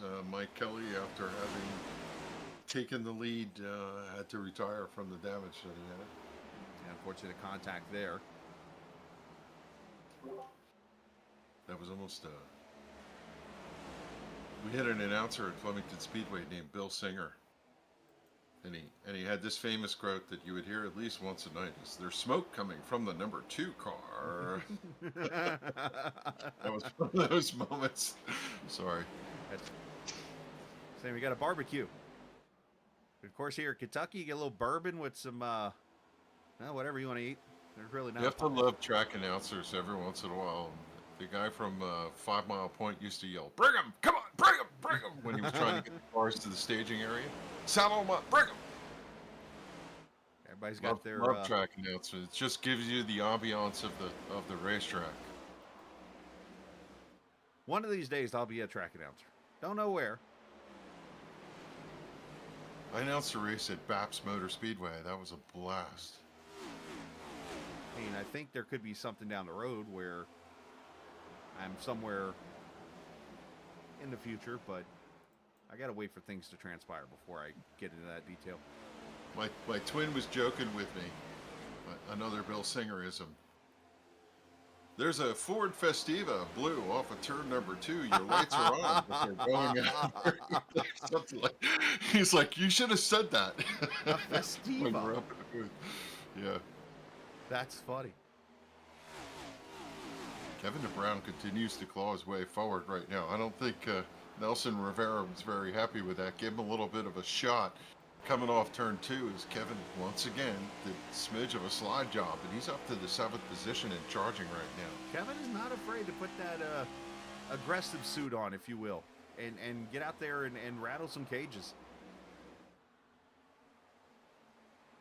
Yeah, it makes me miss his twin, which is EJ O'Rourke, who drives very similarly. Haven't seen EJ that much this season. You'll know when EJ's here because he's up there against the boards most of the time. He'll find his own groove, if you will. So lap Trying to see if Donnie Leah could recover here. Running 11th right now, trying to claw his way forward. Ran top 2 for the first quarter of this race, if not third.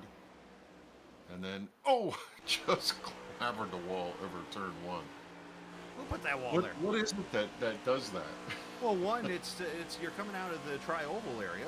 Oh, we got their door shut there in front of us. That was Gonzalez and Steve Ritter there. They're not being too nice to each other here. But no, Yeah. look at the, well, let's use this right here. Let's watch Donnie.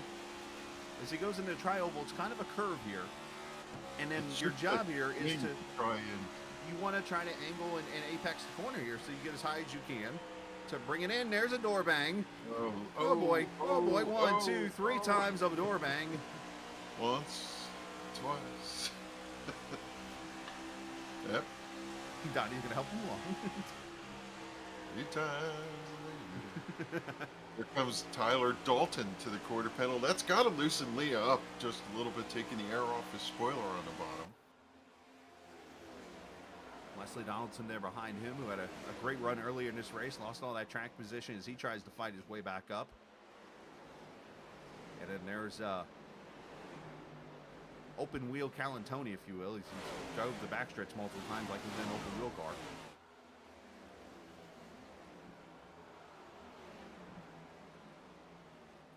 So Glenn Campbell has kept it within 0.3 of a second of our leader. So that is going to be something to watch here as Campbell continues to run lap times right there with him. You got Trent Service Cars running 1-2 here with Campbell chasing the car he sponsors. Obviously, fuel mileage, that is now a goner. We're good to go all the way to the finish on fuel. It's just a question of, do we stay green the rest of the way? Only the 2 cautions here so far. And I think the one who's probably cussing the most, if there's anyone doing it, it's that guy in that goat car back there, Charles Van Schaik, who probably felt he had this race potentially in the bag. Yeah, yeah. I'll tell you, if I had to slap a $5 on the table, I'd be looking at Personal Comfort, American Lung Association, Toyota, Brian Macklin. He had so much speed in that first stint on the long run. Mm-hmm. He might just be holding all the cards here tonight, sitting there in third, going for another win on the season. Well, if you're going with card lines here, let me see your 30 and raise you a 99. That guy behind, oh, Joe Hudson in trouble. He has spun over here to the inside wall, over near where Mike Kelly is, but nobody's around him. No, he was able to drive off. So he goes from a donkey to a cow in his car tonight. Don't believe his car looks right the way it's tracking. Well, the left front's destroyed. You can see the crease in the hood. And safe to say, I did ask Joe about this earlier in the race, and he said he definitely felt like a donkey after the race last night. To censor it. All right. Did he have it? No, he just got loose. Car broke loose, did a death wobble, slid down. Hey, our boys are back at it back here in the backstretch. Sorry, Kev. Steve Ritter and Jose, I think they might hit each other again because Ritter had to get out of it and lost 2 spots from it. We'll have to go. We'll go back and see the Joe deal. But I looked up and I saw our friends running side by side again. I'm like, uh-oh. Yeah, out front things are kind of stretching out like we saw earlier. We got 30 to go here. 2 cautions for 7 laps. We're working lap number 111. And the cast of characters up front has been diverse tonight. But as it is right now, something familiar. Pedro Mojica is in the lead, but Macklin was able to slide underneath. Glenn Campbell, he comes to second. See what happened to Joe Hudson. Oh, yeah, he gets a little free right in front of Joey and tail whips that out inside wall. And then we saw the pass real quickly with, we watched that with Gonzalez. And it was clean. It looked like Steve maybe had to go up the track a little bit and lost the nose. And that allowed the 26 to make the move on the 16 as Campbell holding it out there. And he's going to lose third to Tommy Ryan. Campbell, on the other hand, did not look like he had a good long-run car. Car faded just a little bit, but still a great run for the number 44. He can get himself another top 10, be another great finish here. Probably one of the best-looking cars on the track. That thing is really sharp. Definitely puts gold on your mind. Yeah. Wesley and Ritter right down on that door again as Wes slides up. Here comes Van Schaik. Monkey in the middle, as my spotter likes to say when I'm 3 wide. He literally says that to me. Oh, yeah? Oh, yeah. I got the crew GA up, and the guy's like, monkey in the middle. Oh, I'm like, Donnie Leah against 16 of Ritter. Wow. oh, Donnie's up across in front of the 13. Wow, these guys are, they are tight. I think Donnie felt was a bad. He's little like, kid go in inside. Yeah. I'll just go up here and get out of your way. Had to collect his thoughts there for a quick second.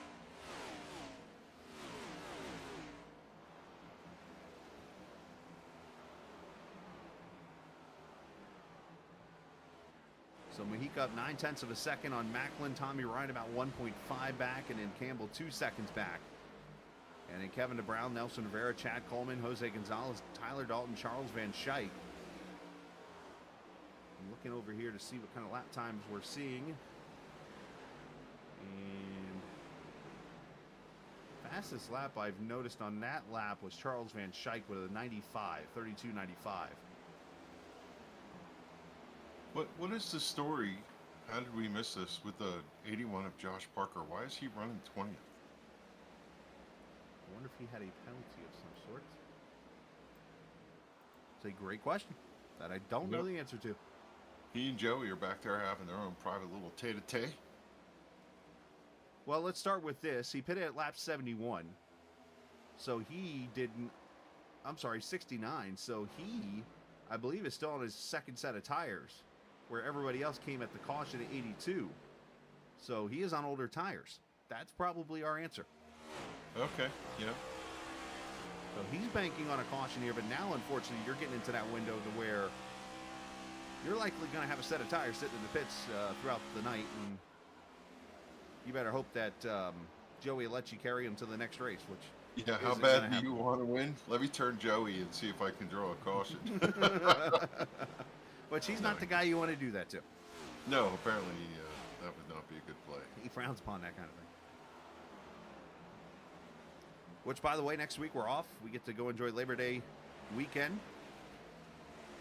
And then we return to Daytona in 2 weeks for the final race of the regular season, where 20 cars will race for the 2023 Sim500 NC811 Cup.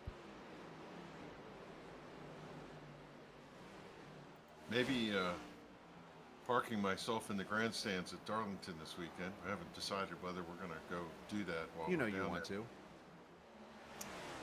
Outstanding race. Enjoyed that last time I was there. Pedro coming up on these two lap cars who are battling each other. The 96 stays up high. We got the 43 of Doug Roth. He's going to clear the 96. And Roth, again, like we saw Hollifield earlier, up to that high line, just riding slowly and allowing the leaders to pass by. You see the car of Joe Hudson back there also. So obviously Pedro doing a good job of clearance and space here as he looks to carry on what is now his league leading wins. As remember, in the last couple weeks he said that he wanted to win more races. So he went to Indianapolis, won that one. Went to Chicagoland, won that one. On that one. And now he's coming to Kentucky, and well, Brian Macklin just lost second to Tommy Ryan, so there might be a little challenge on our hands here eventually. Oh, and Macklin with a crossover back on the 99. Yeah, both of them running side by side coming up to Gerald Livingston, a lapped car. You know, this is those blessing and a curse. You don't want to have the car push because you don't have any air on the front, but yet you're hoping for a little bit of a draft. But Right. when you get there, you want them to get that out of the way. It's like you're bipolar in the context of how you perceive that car in front of you And the guy in front of you is just like, oh god, here comes the leaders.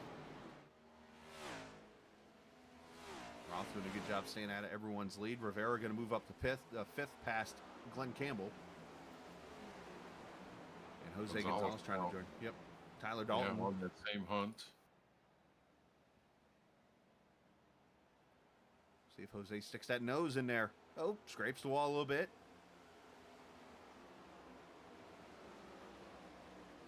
Van Schaik side by side with Tyler Dalton back there for that 9th position. He's going to slide down underneath and take that. Charles having a fantastic run here. And you know something we might be able to contribute this to, by the way, and this is... Oh, hold on, Charles. Wow. That car stepped out quite nastily there, didn't it? It did.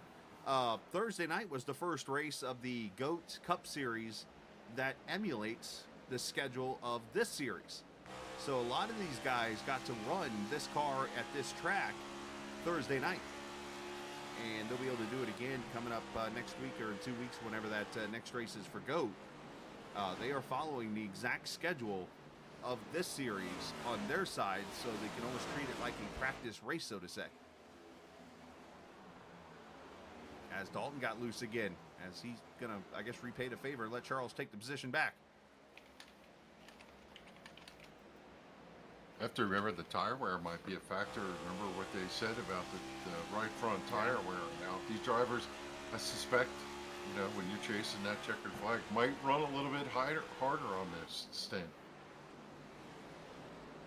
Will we see a blown tire anywhere in our future? I hope not.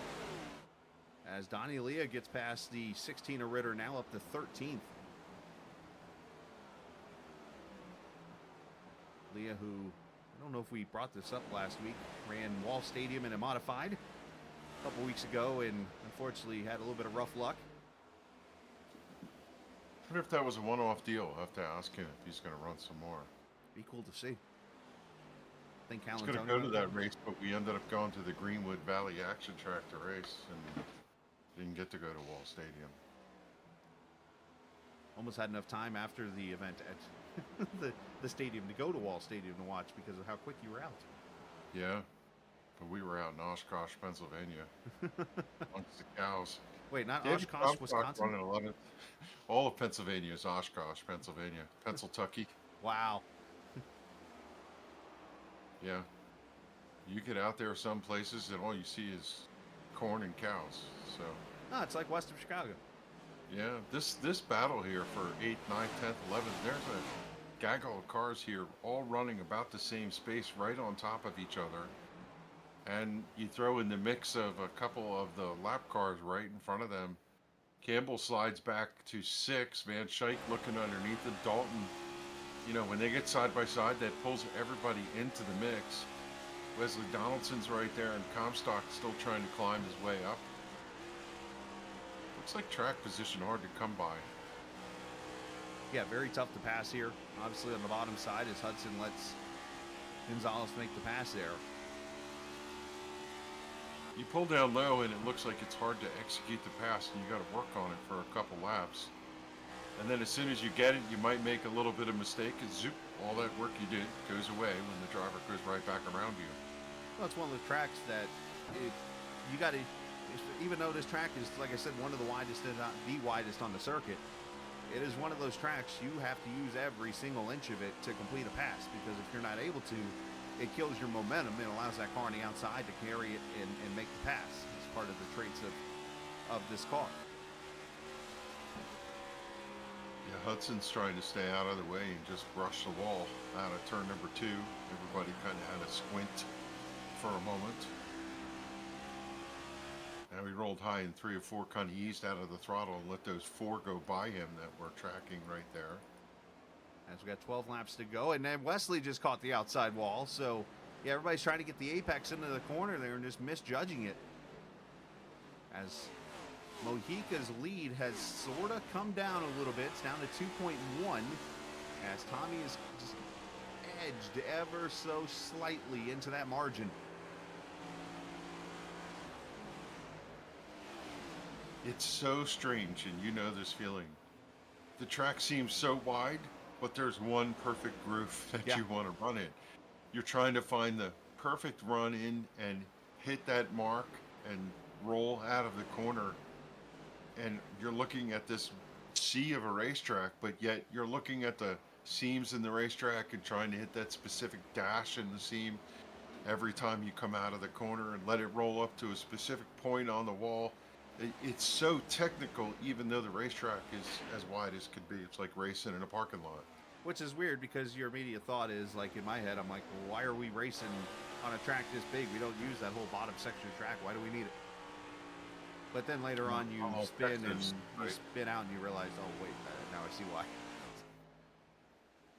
Boy, what can you say about the season Pedro Mahenka is putting together here? He just set sail, head down, look out the windshield, just hammering these guys every week. They have to be wondering, what kind of potion does he have in the fuel tank that he continually does this to them? No, it's not only the fuel tank, it's how he preserves his tires and is able to go out here and run a 70-lap race or a 70-lap run and not kill his tires. I can only imagine how smooth the lap times are. Like, if you look, they're probably so consistent compared to anybody else, and where his line is, it probably looks like he's a slot car as to how just on point he is at hitting his marks and being smooth, saving his tires. Now, of course, Pedro wins this race. He will collect his third win in a row, which no one has done this season. As a matter of fact, before Pedro went on his little hot streak here, we were talking about people being the first to 3 wins, the first to 4 wins. And now he went and got 4 or 5, and now he's looking at number 6 before this race is over with. So, but still, plenty of action here. 8 laps to go. Got a couple battles out here, especially in the top 10. A battle for 3rd to 7th. You got a battle from 8th back to 12th here. You got a battle back here for 15th. I mean, there's fights everywhere out here. Good racing so far. I'll tell you what, Charles Van Schaik has found something. He's down in that bottom line out of turn 1 and 2, and he is carving the racetrack right now. I don't know if he saved some tire, but he's got these guys covered. It's going to be a top 5 for sure for him as he rolls in here, and I wouldn't be surprised to find him get to a podium as fast as he's been the last couple of laps. He's got a legit shot. He's only a half-second back of 3rd place Brian Macklin, right up there. Getting to him and passing him is one thing, right? Yes. As they always say, but boy, he has found a little something in the tank here at the end of this race.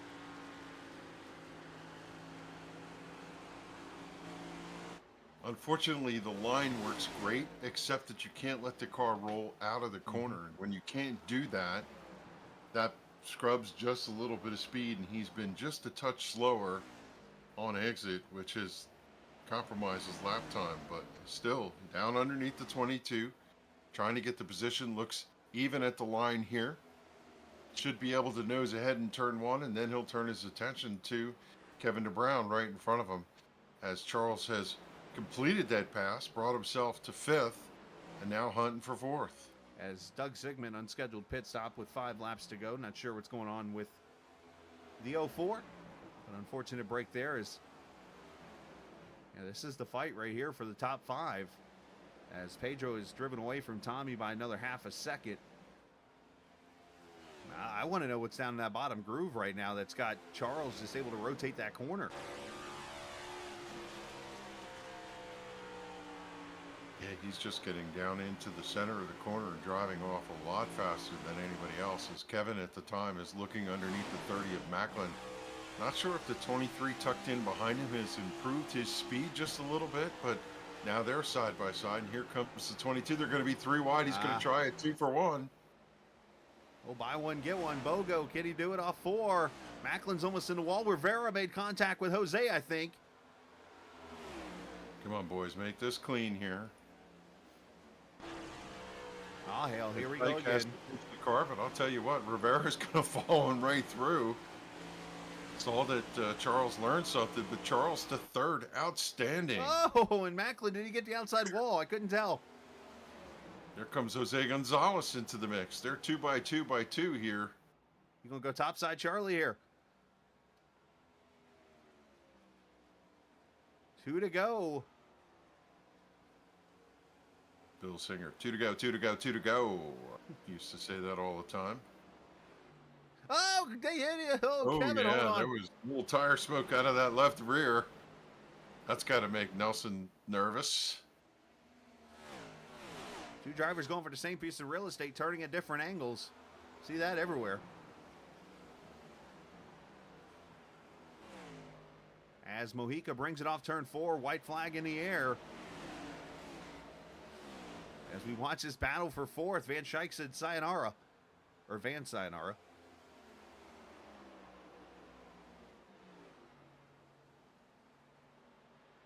I know one thing is for sure, as he goes down the back straightaway, this field has woken up somebody. And it's one that they might have wished was still sleeping. Yeah. As Pedro Mojica continues to dominate 3 in a row now. Indianapolis, Chicago, Kentucky goes to Mojica.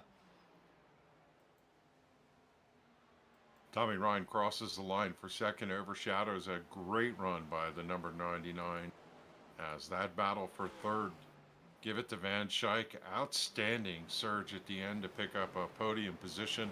Kevin DeBrown held on at the end over top of Rivera and Gonzalez. It looked like the 30 car kind of lost his handle at the end there, and that was a heck of a scrap. I think we might have had an issue with Steve Ritter as they crossed the checkered flag, so we'll have to see, make sure that wasn't just him pulling off the track. But yeah, Van Schaik from 29th to 3rd in that race. Let's see if I can... Okay, yeah, he just pulled off, I guess. Yeah, I agree. Just pulled off and stopped. Oh, one person he's not going to pull off. He's going to do some more donuts.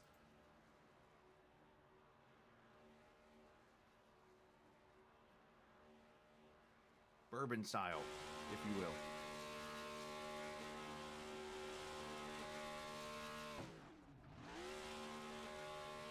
It sure seems like the track configuration does not matter. Pedro has got these guys covered week after week after week. We talk about coming to a racetrack that does not typically get raced. I thought maybe we'd see a surprise winner here tonight, but it just goes to show that the cream rises to the top. And of course, in 2 weeks we go to Daytona, and let's not forget to mention that Pedro Mojica is the 2022 Super Speedway Series champion when they did the series in the off-season on Sunday nights. So he knows how to get it done there too if he stays out of trouble. As we look at the finishing order here from the Kentucky Speedway, Pedro Mojica goes to victory lane here tonight. Win number 6 now of the season, as he gets Tommy Ryan by 3.7. Charles Van Schaik 3rd. Kevin DeBrown 4th. Nelson Rivera finishes 5th. Brian Macklin falls to 6th with Jose Gonzalez 7th. Wesley Donaldson battles back to finish 8th. Tyler Dalton finishes 9th. David Comstock battles back to a 10th place finish for him. Donnie Lee in 11th. Glenn Campbell comes home 12th. Seth Fowdy held on for 13th. 14th is Chad Coleman. Callan Tony scores 15th. 16th was Doy Woods. Steve Ritter in 17th. 18th is Bobby Wetzel.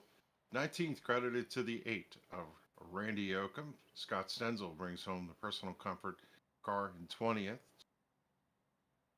Yeah, 21st, Josh Parker. No, I'm sorry. 22nd, Richard Beasley. Joey Jatina, 23rd. Robert Fryery, 24th. Joe Hudson in 25th. Stoney Benfield. Brian Wortman, 27th. Doug Roth, unscheduled pit stop at the end there, relegated him to 28th. 29th to Doug Sigmund. 30th, Kevin Stone with Livingston, Kelly, Holyfield, Higman, and Jeff Ryan all having issues here tonight. And I want to bounce back real quick to Glenn Campbell. Not sure what happened there with him, but falling all the way back to the 12th position after being up in the top 3 there with about 30 laps to go. So his tires must have hit a wall, if you will. Yeah, could be. And also woulda, coulda, shoulda for the number 2 car of Mike Kelly. He was in strong contention to get himself a win here after that unfortunate caution relegated him to pit side and, took out a contender.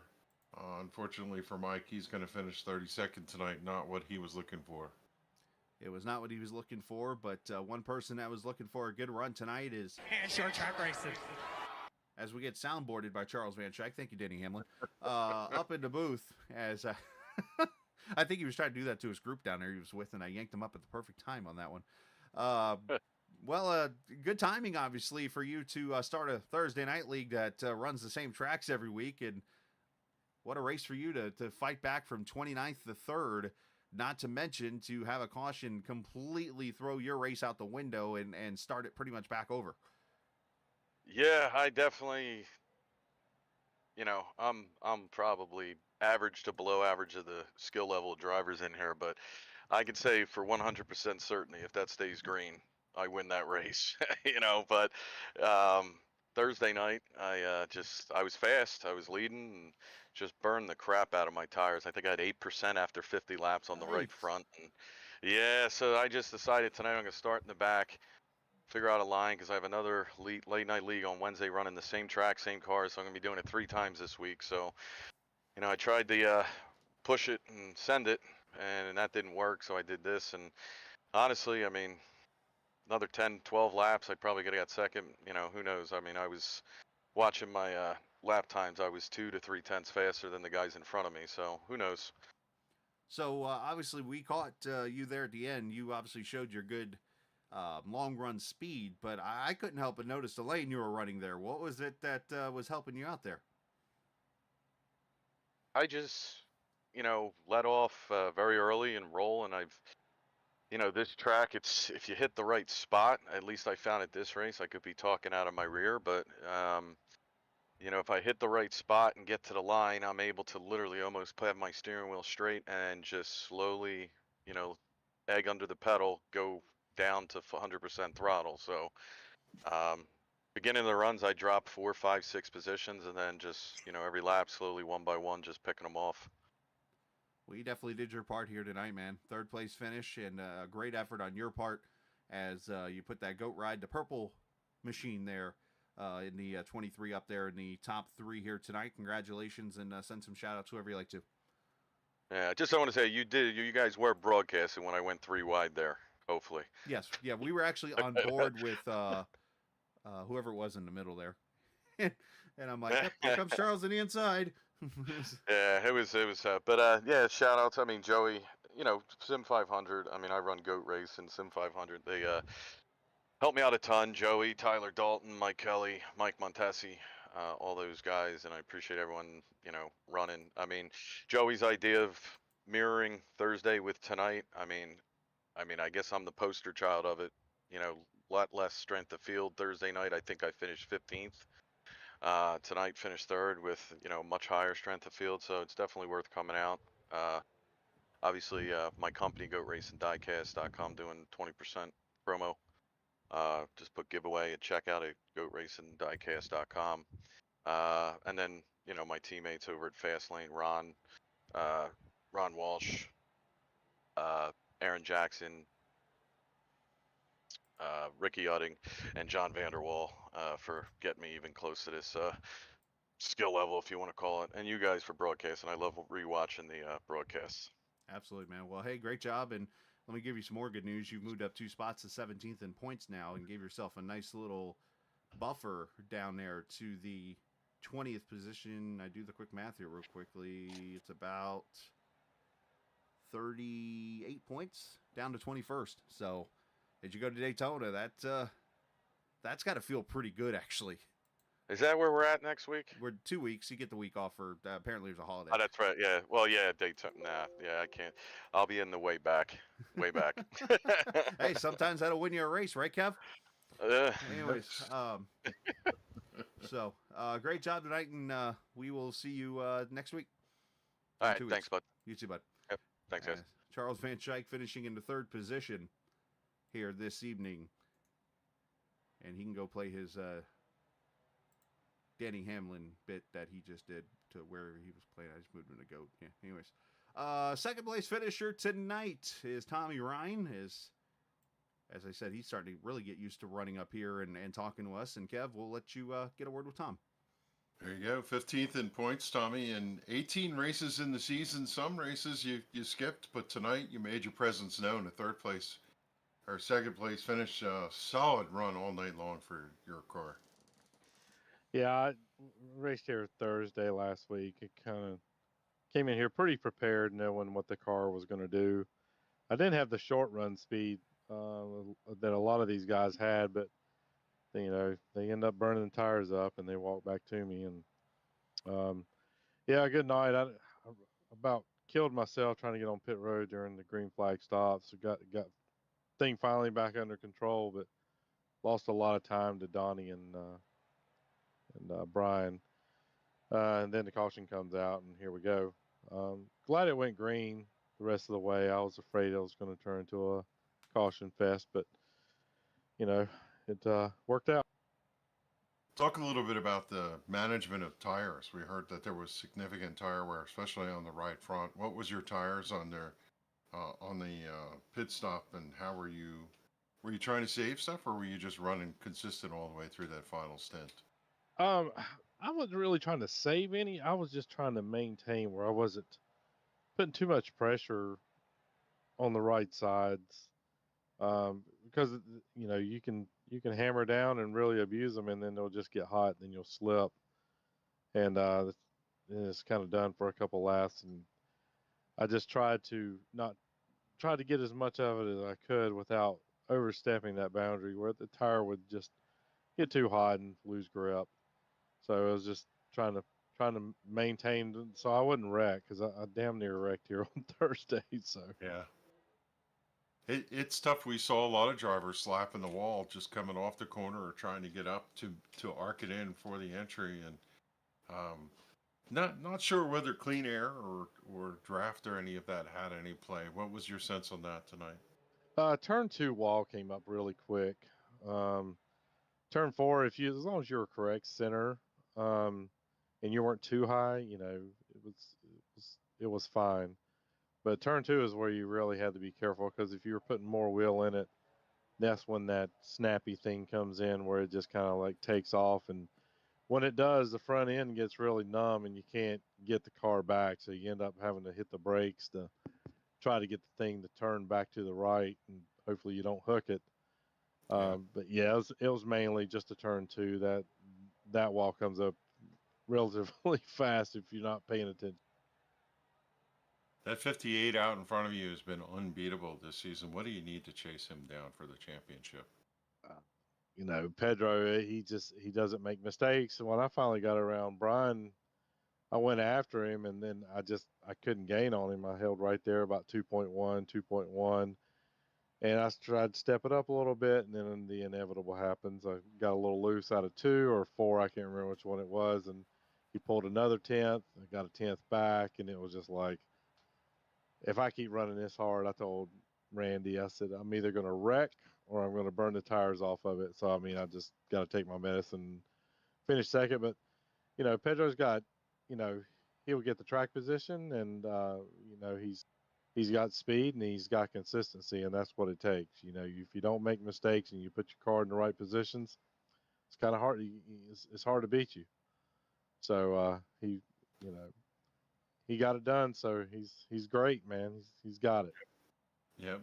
You're watching something that is really unusual, and I'm sure everybody in the garage area is aware of it. He's got the trophy, the girl, and the money, but he did not claim the fastest lap. 31.911. You were the fastest lap out here tonight, if that's a concession for you, Tommy. I was digging there I think I probably turned that after the caution lap, and everybody was digging, because I had mega draft in front of me and I had to hammer down. North Carolina 811 on the side. You've been supported by Northern Tool and Equipment for years now, and now the podium is yours. Who do you want to give a shout out to? Yeah, those guys, man. 811's been on the car for a couple of years now, and of course Northern Tool, man, since my we'll call it my sim racing career back in, gosh, I don't know, 1999 or something. So yeah, it's always been great. I work for Northern Tool, and obviously, man, if you need anything tool related, we got everything. It's a very unique store if you have one of our stores, and we're continuing to open up stores all across America. So keep an eye out, northerntool.com, and obviously call 811 before you take that Northern Tool shovel out there and start digging in the dirt. There you go. Tommy Ryan finishes second tonight, and he'll head back and see what he could do to muster a better finish, get another win at Daytona coming up in 2 weeks. Thanks, Tommy, for taking the time. Appreciate it, guys. He's going to be one of two drivers I think we could predict for the pole at that track. Yeah. He's usually pretty sporty around a 2.5 mile track. So good job on Tommy's second place finish. But the winner tonight, the man of the hour, if you will, is Mr. Pedro Mojica as he gets that third straight win number 6 on the season. And it just seems like it's getting tougher and tougher for you because just, I don't know, little curveballs are kind of getting thrown at you left and right here, Pedro, tonight. That caution obviously comes out, and it kind of puts you in a pretty good spot with the way you had everything situated pit stop wise. Talk about how big that was and how big a win this is. Oh yeah, man, that caution was huge. I mean that was a race turner for us, and I mean for a lot of people, honestly. But yeah, like start of the race, I didn't think I went that hard, but I guess I went too hard and I killed my tires, man. I mean, they're the last 10 laps before I had pitted. I was dropping like a rock. I was super, super tight. Um, so I was looking, I was like, well, I'm about 2 laps short. I don't know if I'd even make it. So I just took a gamble and pitted and was like, well, let's see how this works out. I mean, I don't think it was a race winning move, but I think it would have been better than where we would have ended up at because, man, we were falling pretty hard. So, um, but yeah, man, that caution was, I mean, that was massive. That was a game changer for us, and that put us right back in the game. They gave me practically gave me a reset. So I knew what I had done wrong the first run, and I made sure not to do it again. So yeah, the biggest thing then was try to get out in the front early, put pressure on the guys that were up front the first run of the race because they were kind of buried in traffic a little bit because of the strategy and the yellow coming out. And I was like, well, let me get out front and put that pressure on them where they have to kind of make a decision where, do I push now and try to keep the gap close or do I save? And while doing that, I was just saving the whole time. I was doing a much better job just easing my entry, easing my exit, just not buzzing the tires, not leaning on the right front hard, uh, and then yeah, it paid off. And honestly, I mean, yeah, it's every win is great, man. Honestly, I love to win in the league. That's all I want to do. I think everybody's the same way. Like we come to win, so it feels great. I've had a lot of races earlier in the year where I was the dominant car, and something random like this would happen during the race, and it would cost me the win. And so it seems like the tides are turning, at least for right now, where seems like everything is going right for us. So I guess that's good going into the first round of the playoffs. Hopefully we could just keep it on through the rest of the year. Yeah, and you mentioned there again, hot when the time counts here on getting these wins and racking up the bonus points and that kind of thing. And I'm just thinking back to throughout the race here a little bit, and obviously, yeah, you kind of mentioned there if this caution doesn't come out, it kind of maybe is not so much of a race winning move. But the one thing I did catch is on the tire wear. Surprisingly, for a track like Kentucky, the tires kind of almost plateaued once you got to about a 33.6 to a 33.9, right in that range. And it seemed like when you guys pitted there at that part, you guys were able to jump ahead and gain more time on the guys that pitted later because your tires weren't falling off as much. Yeah, I think with the track rubbering up, that helped that situation out, and I think I kind of noticed that through the run. That I actually was thinking about pitting even sooner than I did the first time, just because I knew there was guys that could make it, and but I figured if I pit early and just go run hard, that maybe it would put pressure on them that they need to run a little harder and maybe run out. Now there's a couple guys that went pretty far and probably would have been able to win the race if it all played out that way. But I mean, yeah, like I said, I think that was a better move for us at that moment. It just again got lucky that yellow came out when it did. There you go. Well, 3 in a row to wrap up the month of August, take the week off, and then head to Daytona to wrap up the regular season before the playoffs. Obviously, no pressure on you, but hey, another chance to go collect a win if you can find a way to stay out of the first wreck that usually happens around you.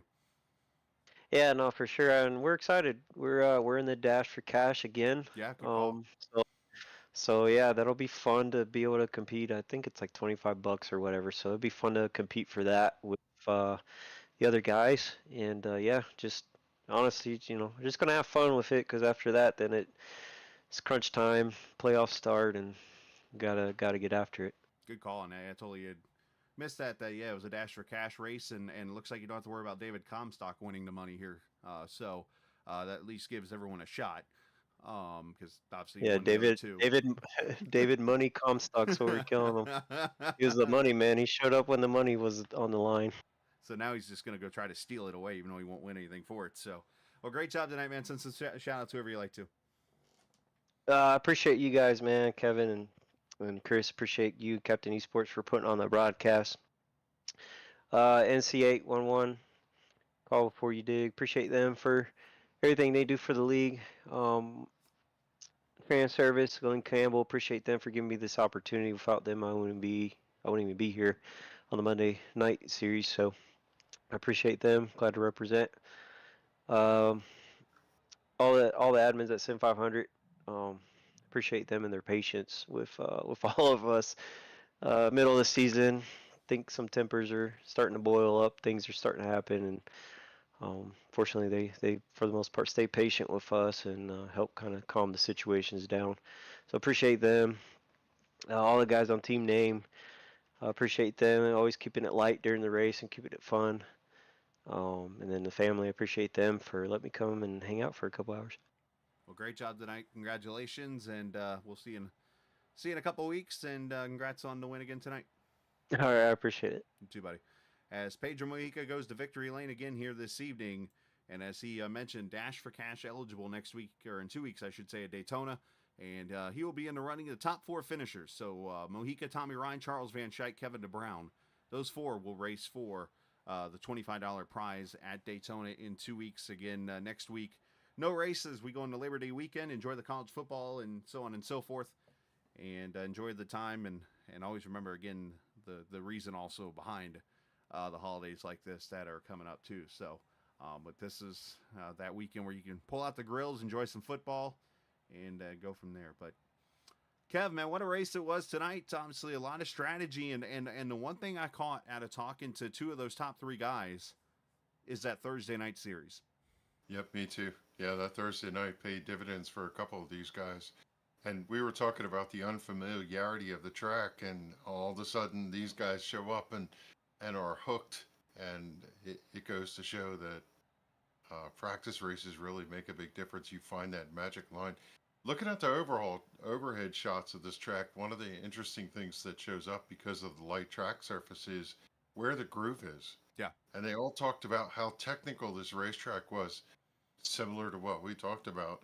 My impression was that you had to be spot on, and Charles Van Schaik, man, what a performance he put on at the end.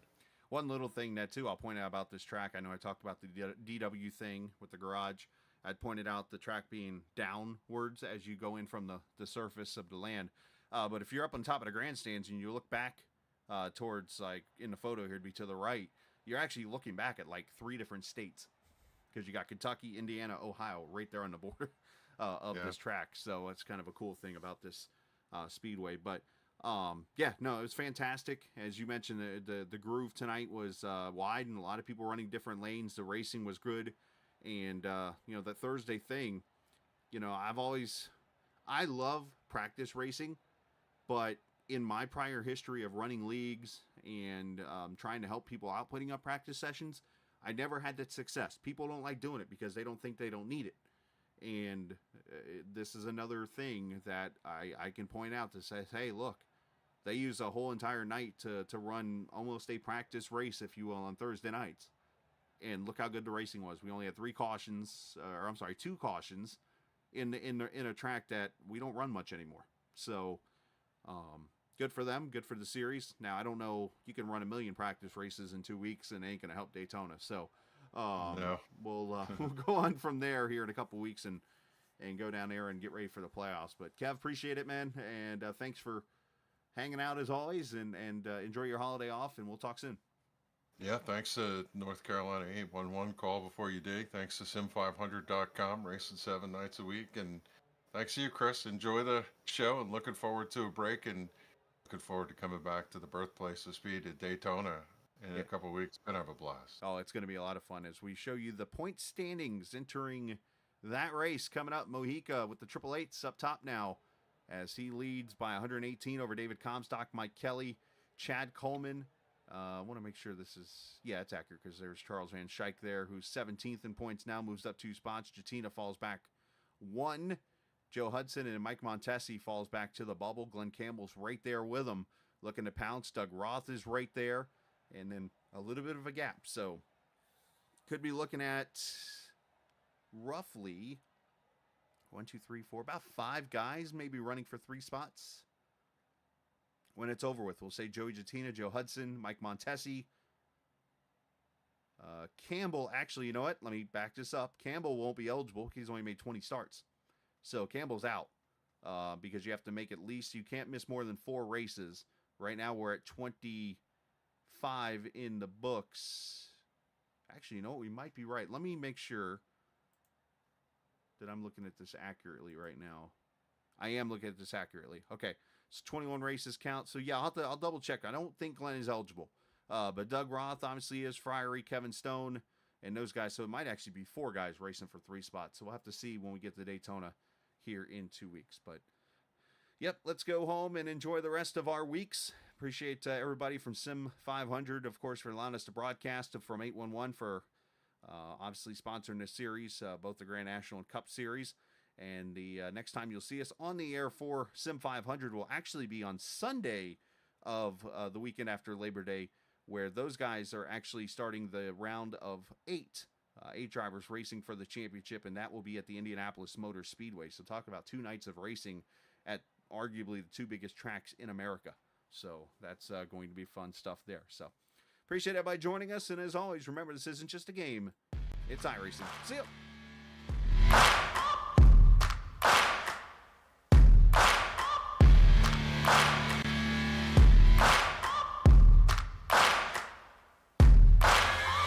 Searching for greatness in a sea of the dying and shameless, a sea of the aimless. I don't wanna be one of the nameless. I'ma wake up with the mindset that one day I'm gonna make it, and I don't think I'll be fine if I don't break my limitations.